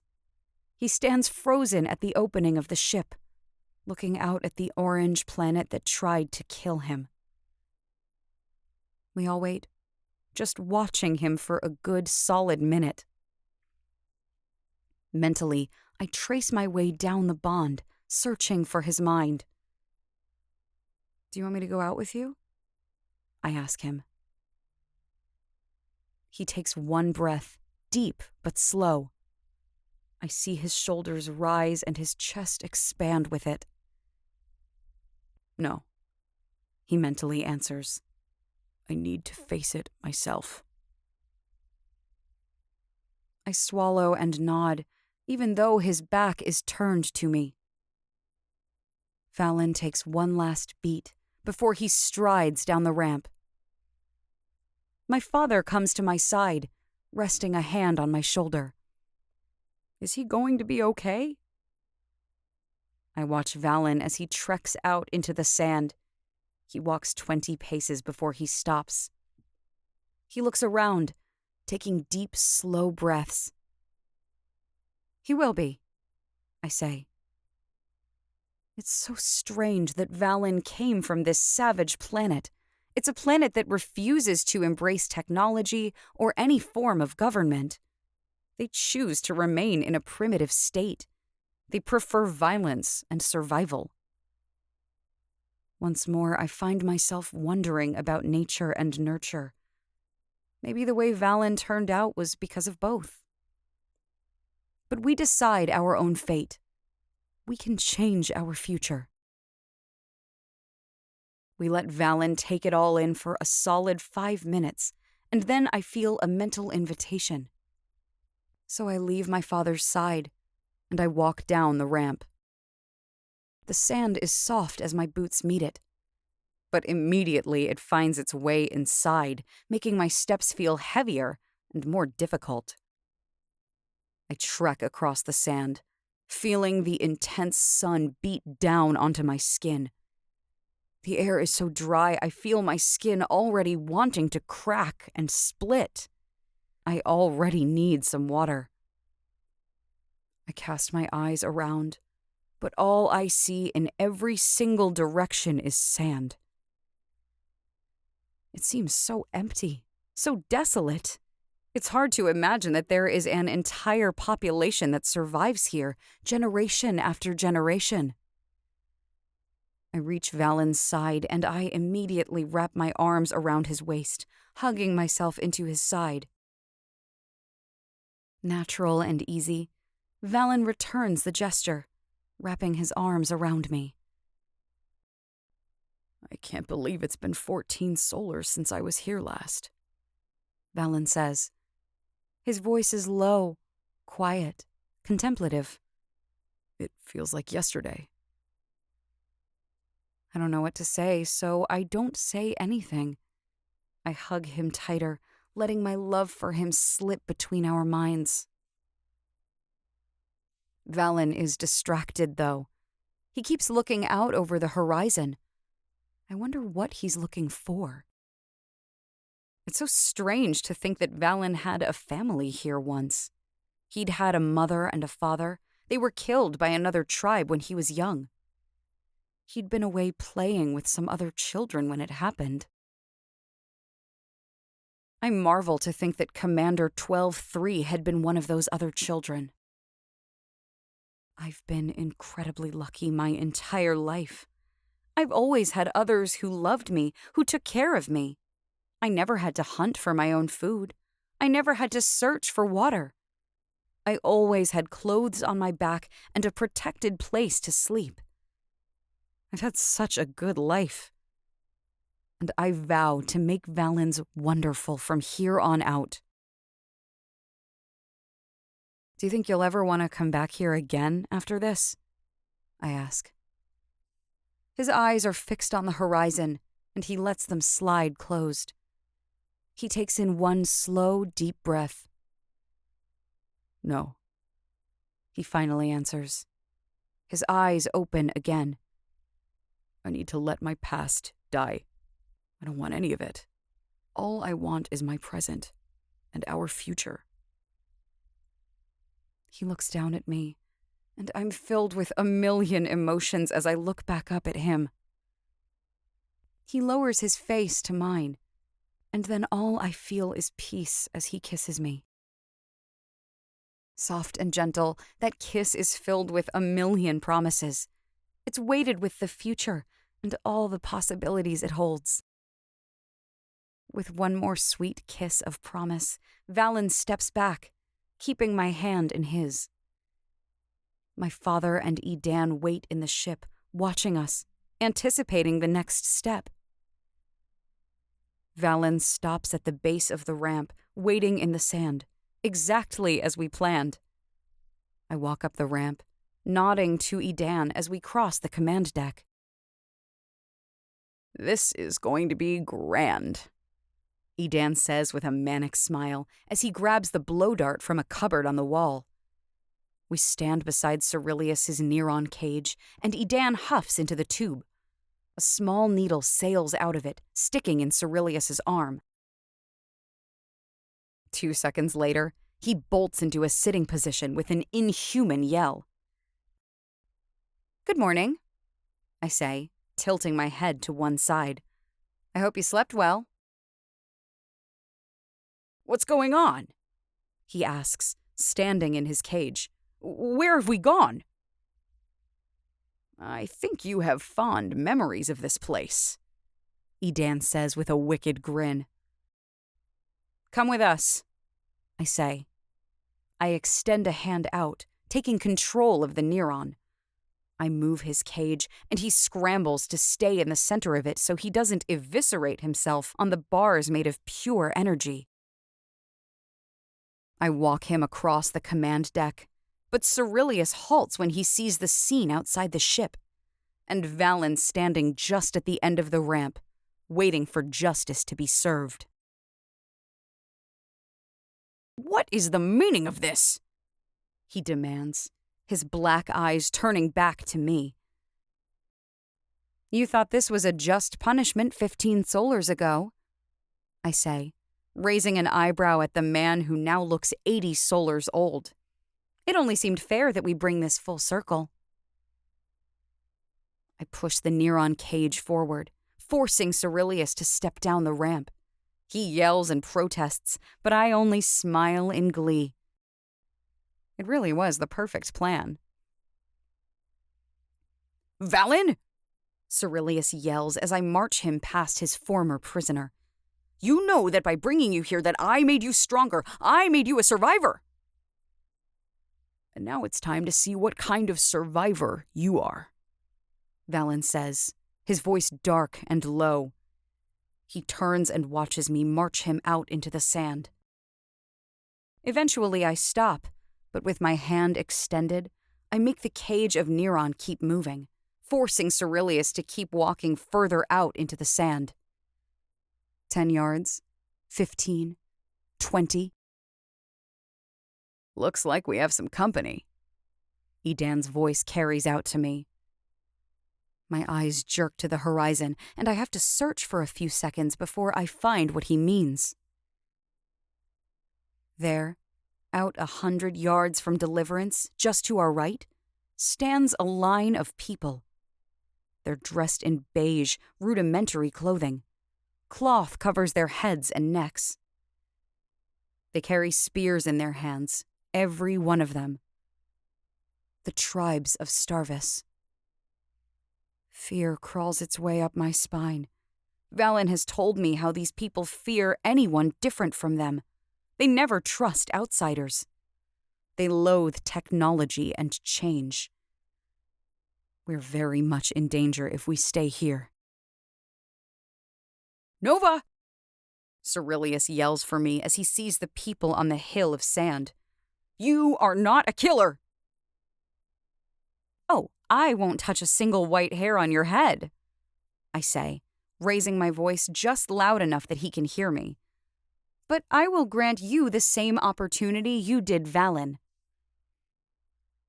Maybe you'll be able to outrun them, Valen says, and the darkness in his voice chills me right to the bone. Maybe you won't. Just then, the tribe members break into a run, heading right towards Cyrillius. I release the Neron cage. Cyrillius looks back toward us, just as we all back toward the ship.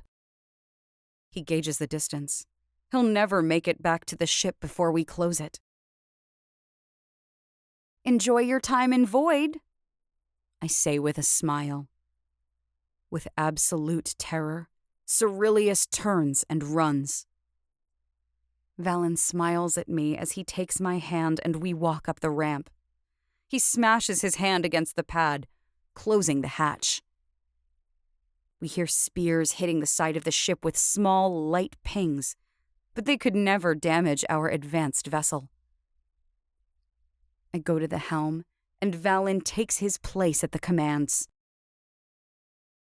Through the viewport, we're granted a perfect view of Cyrillius's retreating form.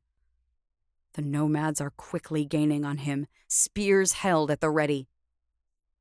With a smile, I watch them all disappear over a hill just as we lift into the air. Without a backward look, we rise up and up out of the atmosphere, and as soon as we're out, we jump forward through space again. 17. It's early morning when we land on Kyia, which means it's raining. As the hatch lowers and we walk down the ramp, I'm in awe at how much it has changed in just the few weeks we've been gone. There's construction happening all around the base of operations. New homes are being built in a circle around the rudimentary caves we'd been using. Office buildings are popping up, already halfway through construction. And the working population looks to have tripled since we left. Bit early for arrival, don't you think? I turn to find Lazarus Riot walking toward us through the dim morning. Right at his side is his daughter Syra. Space knows no time, I say with a controlled smile. I shake his hand, because while he's been essential to this revolution, we haven't closely bonded. He just chuckles, and we head toward my old office, just a small building with 2 desks in it, mine and Valen's. I really want you to give me good news, I say as I sit on my desk rather than in my chair. I want you to tell me that everything is running perfectly smooth and that everything is working out without a hitch. Aren't you the optimist today? Syra says, smiling as she folds her arms over her chest. I don't smile. My stomach is full of dread and anticipation. Orchemia is in upheaval, Lazarus says. He has no idea my father is from there, otherwise I think he would be trying to consult with him. They operated under dominion and relative peace for solars. They think they have the skills to take over, become the new regulators for the entire galaxy. So there may be a new war erupting at some point, but no one in the galaxy is supporting them. Good, I say with a nod. Do they have the forces to fight if this gets serious? Valen asks. He's a soldier. After being one for so many solars, it isn't going to fade away anytime soon. The Imperial Army is one of the most impressive in the galaxy, Cyrus speaks up. They're advanced, organized. But with the whole of the galaxy standing against them, their losses could be astronomical, Lazarus continues. We don't expect it to come to actual war. We're trying to make them see reason, Cyrus says. I nod, my stomach twisting. I realize then that true peace throughout the galaxy just isn't possible. There will always be greed. And the council? I ask. How did the summit go? Lazarus looks at his daughter, and I see the glow of pride in his eyes. Syra was voted head council. The accords have been signed. Positions have been hired out. That's what you see here, all the new bodies. Kyia has become the center of the new order. We have representatives from all sectors coming here to represent the needs of each planet. I look at Valen, and when I meet his eyes, I let my thoughts slip through to him. This was once his planet, the one place he could come to for solace, to escape everything. But it isn't his anymore. He offered it up the moment we invited the revolutionaries here. Home. Where the void is home anymore. The last of Dominion's allies were destroyed at Glorra Quin Lune, I say, looking back at Syra and Lazarus. Cyrillius has been taken care of. He's dead? Lazarus questions. As good as, if he isn't yet, Valen answers. In his voice, I hear the satisfaction at justice. Then you've done the impossible, Lazarus says, walking over and putting a hand on both my shoulder and Valen's. You've ended centuries of tyranny. You've sparked hope, brought about impossible change. Emotion bites the back of my throat and my eyes as I look up at Lazarus.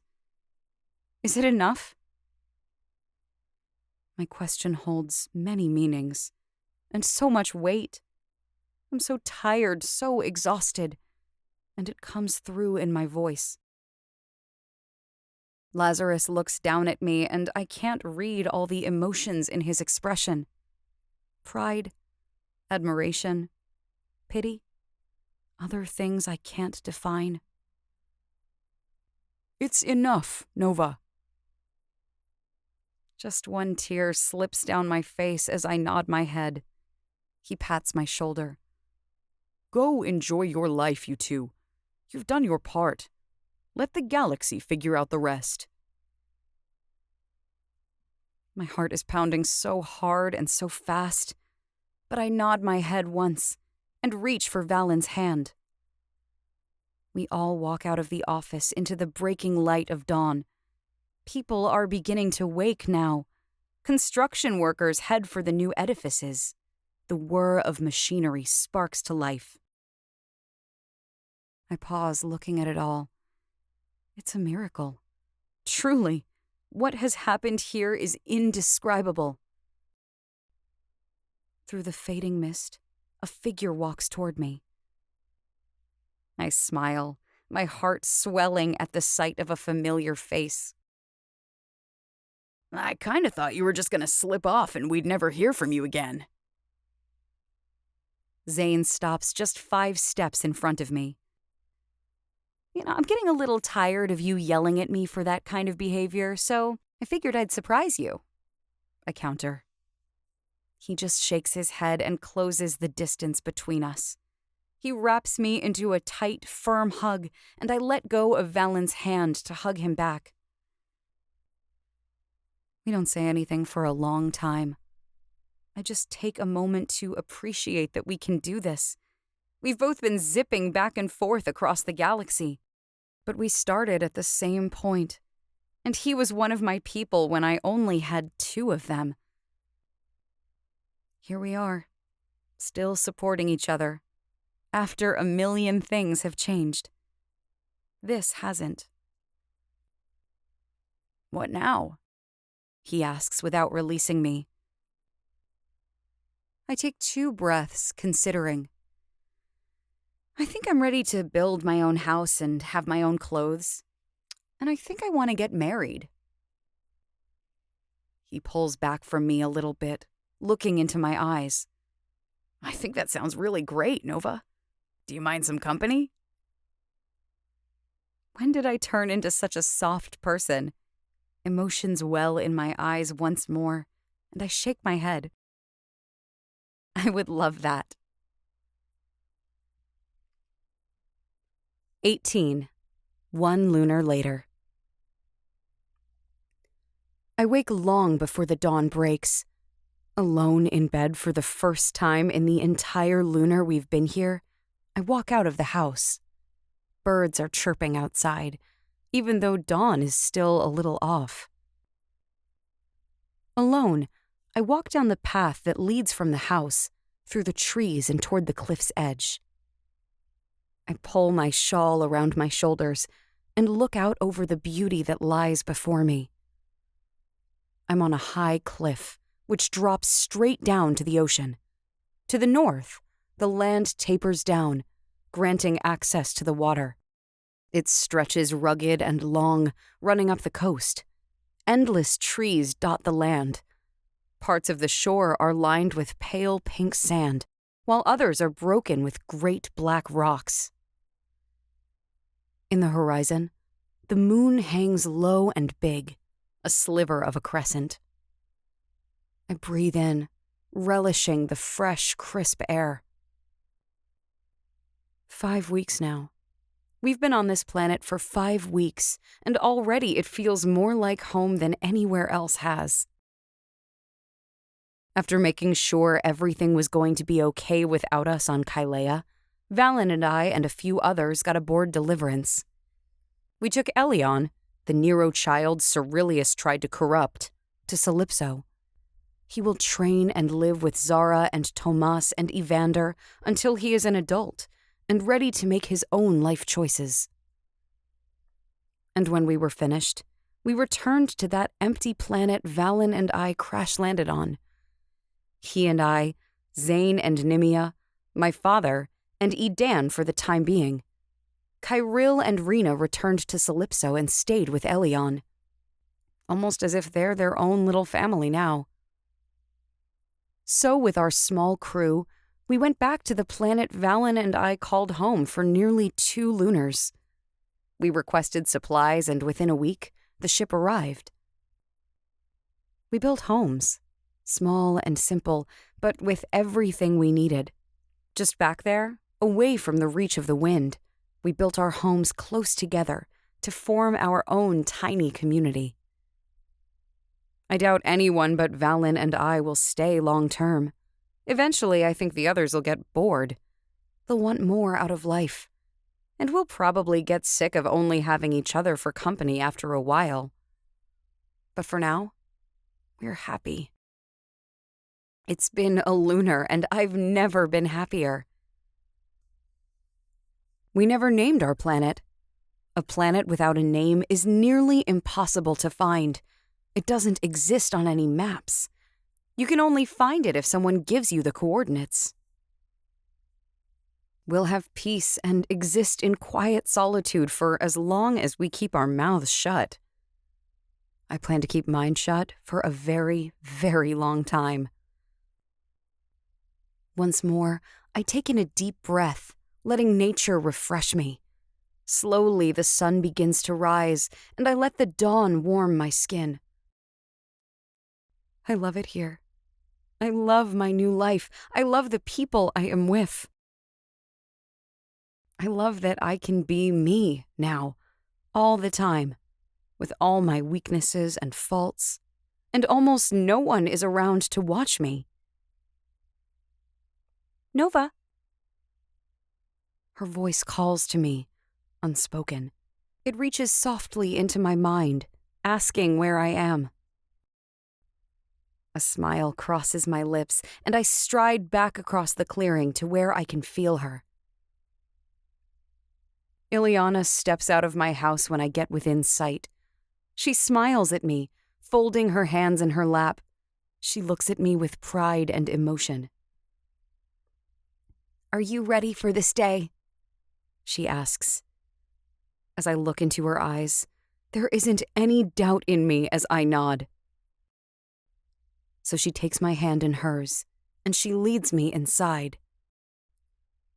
She helps me do my hair in elegant waves and curls, styled into a messy braid down the middle of my back. She helps me apply my smudge mask, a symbol of where this began. She assists me in slipping into my dress. In my visions of the future, it was solid red, intimidating and dominating.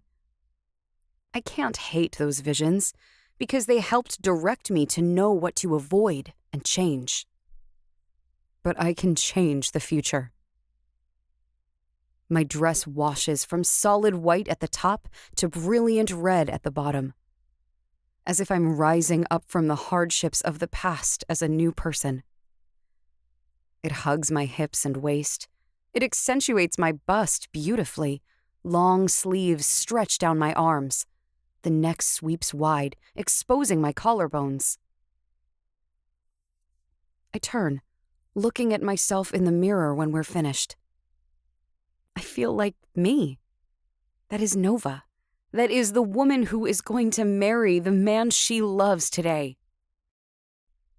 My mother, my friend, walks out to check on things. I hear everyone getting ready. I can hear voices. Through them all, I hear Valen's. I turn into a dark corner of the house and close my eyes as I smile. I slide down the bond into Valen's mind. I replay our first telepathic conversation. I remember our fear, our distrust. I show him the first time I saw him in person. The heartbreak of when he told me he couldn't leave Cyrillius, when I called him to me on the Corsair. The visions we were both tortured with while we tried to stay away from each other. And our children, whom we both saw, that changed everything. I replay our time here on this very planet when we had time to learn how to love each other. I show Valen the first time I told him I loved him. Then all the small moments between us, holding hands, kissing, loving. Here we are, I say through the connection. I smile, standing here alone. Despite a million odds against us, here we are in this version that we chose for ourselves. Thank you for saving me, Valen says. He fills me with thoughts of appreciation and light. I love you, I think to him. I love you, he echoes. I hear the door open. It's time. It's my father who says the words. I open my eyes and turn. He looks so wonderful in his white tunic. His hair has been trimmed and his beard is cut. Somehow he looks 5 solars younger. I smile as I see him and walk across the house to his side. I couldn't be prouder of the person you've become, Nova, he says, placing his hands on either side of my face, looking from my eyes down into my soul. You're the most beautiful person I've ever known, inside and out. Thank you, Dad. I breathe, my voice getting lost. For everything. I feel the weight outside, everyone waiting for us. So my dad loops my hand around his arm, laying his hand over mine, and together we walk out of the house. There are a dozen people lined up where I stood just an hour ago. The trees are now adorned in white and red strips of sheer fabric that float in the breeze. It looks magical. But my eyes fix on Valen, and I can't look away. He wears white, simple trousers, an elegant tunic, embellished with red to match my dress, to represent our past and our future. As I walk toward him on my father's arm, Valen bites his lower lip. He can't look away. His eyes redden, and I smile as I walk toward him. Just 7 steps away, a tear slides from Valen's eye, slipping down his cheek. Love her until your last breath, my father says as he places my hands in Valen's. Until the last star in the galaxy burns out, Valen says with breathy reverence. The Neron glowing in our hands and arms glows brighter, swelling as I look up into Valen's Neron blue eyes. This is right where I was always meant to be. The galaxy decided it beforehand, but we chose this. We fought for our version.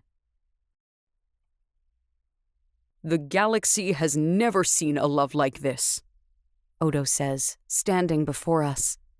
Our loved ones gather around, listening closely to the words of the King of Glorra Quin Lune. Love for many is easy, natural. But this kind of love was won with war and will. This love was gained through selfless sacrifice. Nova is the strongest, most determined person I know, but Valen is the most devoted I've yet seen. I stare up into Valen's face, filled to the brim with so much happiness and peace. Valen, do you claim this woman as your eternal companion? Odo asks. As your wife? I claim her, Valen says, staring right down to my soul. That door between our minds is wide open, and there is no separation between his heart and my own. Nova, do you claim this man as your eternal companion? Odo asks. As your husband? I claim him, I promise, never blinking. May Neron seal your souls together in the eternities, Odo declares. And Valen lowers his face and kisses my lips, gentle and permanent. I feel our bodies glow, and at every connection, our lips, his hand on my hip, his fingertips at my chin, my hand on the back of his neck. I feel the neuron in our bodies intertwining, mine entering him, and his settling into me. No longer two, we are one. Forever bonded, forever sealed. The small crowd cheers, and I kiss my husband deeper, ready for the rest of our new life. Epilogue. I drag a hoe through the dirt, uprooting all the tiny weeds that attempt to climb through the soil. Back and forth, between all the different rows of vegetables. The sun is sinking in the horizon, and there's just a hint of chill in the air. Fall is working its way toward us. Mom, you're always hungry again. A young voice yells from the back door of the house. I'll be there in just a minute, I call back, grabbing the weeds and throwing them on the skiff. But as I turn, I see the boy trekking across the grass, tiny Arrow grasped in his arms. Her little legs swing back and forth as he totters toward me. Tallinn, I call out, leaping to him and catching the baby just before he drops her. He looks up at me with big, serious eyes. He looks so much like his father, I can't yell at him. Come here, I say, taking his hand, and together we walk over to the bench just to the side of the garden. We settle in, side by side. Arrow fusses, rubbing her face into my chest. I pull my top down and let her latch on, and she greedily sucks away. What is Daddy doing? I ask, looking back down at Tallinn. He fixing the door in your room. Tallinn responds, ever serious. He told me to wait, but Arrow screamed so loud it hurt my ears. She does scream pretty loud. I laugh, ruffling his black hair and pressing a kiss to the top of his head. At 3 solars old, the boy looks just like his father, only with my nose. He has Valen's Neron blue eyes and Valen's firm lips. Even his toes are his father's. He's smart beyond his solars, and his curiosity about mechanics is insatiable. He's already attempting to build his own ship out of the scraps behind my workshop. I hoped that maybe we could change his solemnness, knowing what to expect. But he is a serious child. He rarely smiles. Not that he's unhappy. He always seems content. But he takes everything so seriously. It's my new mission in life, to tell him 5 jokes a day and get at least 1 smile out of him before bedtime. I look down at Arrow, nursing away, even as her eyes flutter, about to close. She has my blonde hair, my cheeks and chin, but Valen's eyes. She's only 5 lunars old, but she's as sweet as can be. Quiet and content, always smiling. Unless she's hungry, then she can scream like a possessed Kinduri. Tallinn! Valen's frantic call sounds from the house. We're back here, I call out to him. He runs around the house, his eyes whipping every direction until they land on us, relaxing on the bench.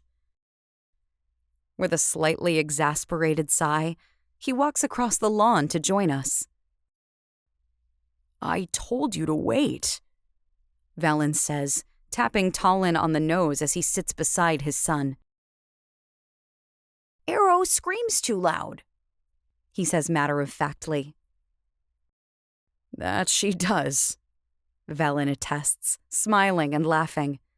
He looks over, meeting my eyes. Sorry, I was trying to give you just a few more minutes. It's okay, I say, shaking my head. Any longer and she would have scared Edan off again. Too late for that, Valen says. He took off this morning. I shake my head, but smile for my friend. Who knew Arden Black had a younger sister? The two of them have been inseparable since they met 3 solars ago. Their wedding is in 4 weeks. He still won't give me a solid answer about where they plan to settle, which makes me think it's nowhere in particular. Are Grandma and Grandpa coming today? Talon asks, looking up at the sky. 3 more days, I say, looking up as well. And Uncle Lorian? Alo? Atlas? He asks with hope in his voice. Lorian might be 6 solars older, but they're the best of friends. He plays with Talon and his twin younger siblings, the same age as my son, like they're no different. Yes, they're all coming, I say, smiling. The same day that I announced to Ileana and Odo that Valen and I were expecting a child, they let me know she was pregnant with twins, a girl and a boy. It means that there will never be a question if I will have to go back to Glorra Quin Lune as a ruler. There's Lorian, and if anything terrible ever happened, there is now Alo and Atlas. I'm free to live my life. Arrow makes a deep, gurgling sigh, and I look down to find her fast asleep. I cover myself back up, and Valen takes her, curling her into his chest. I lean into his side, laying my head on his shoulder, looking down at the sleeping baby. Not wanting to feel left out, Talon crawls into my lap and looks down at his sister. I love you, Arrow, he says, watching as she makes milk bubbles in her sleep. Love is a word we use a lot around our home. It's said in the morning, over dinner, 5 times before bed. Talon will never know that no one said those words to his father until he was 28 solars old. He'd never know, because I make sure to tell him every chance I get. You're such a good brother, I tell my son, hugging him tight to my chest. You always protect her. He nods, still looking down at her sleeping face with so much admiration and love. He may be somber, but he knows how to love with a greater capacity than any other child I've known. Valen presses a kiss to the top of my head, and I look up at him. The expression in his eyes is so serious, so weighted. I feel it down into my very soul. Our life now is so quiet, so predictable. Some might call it boring.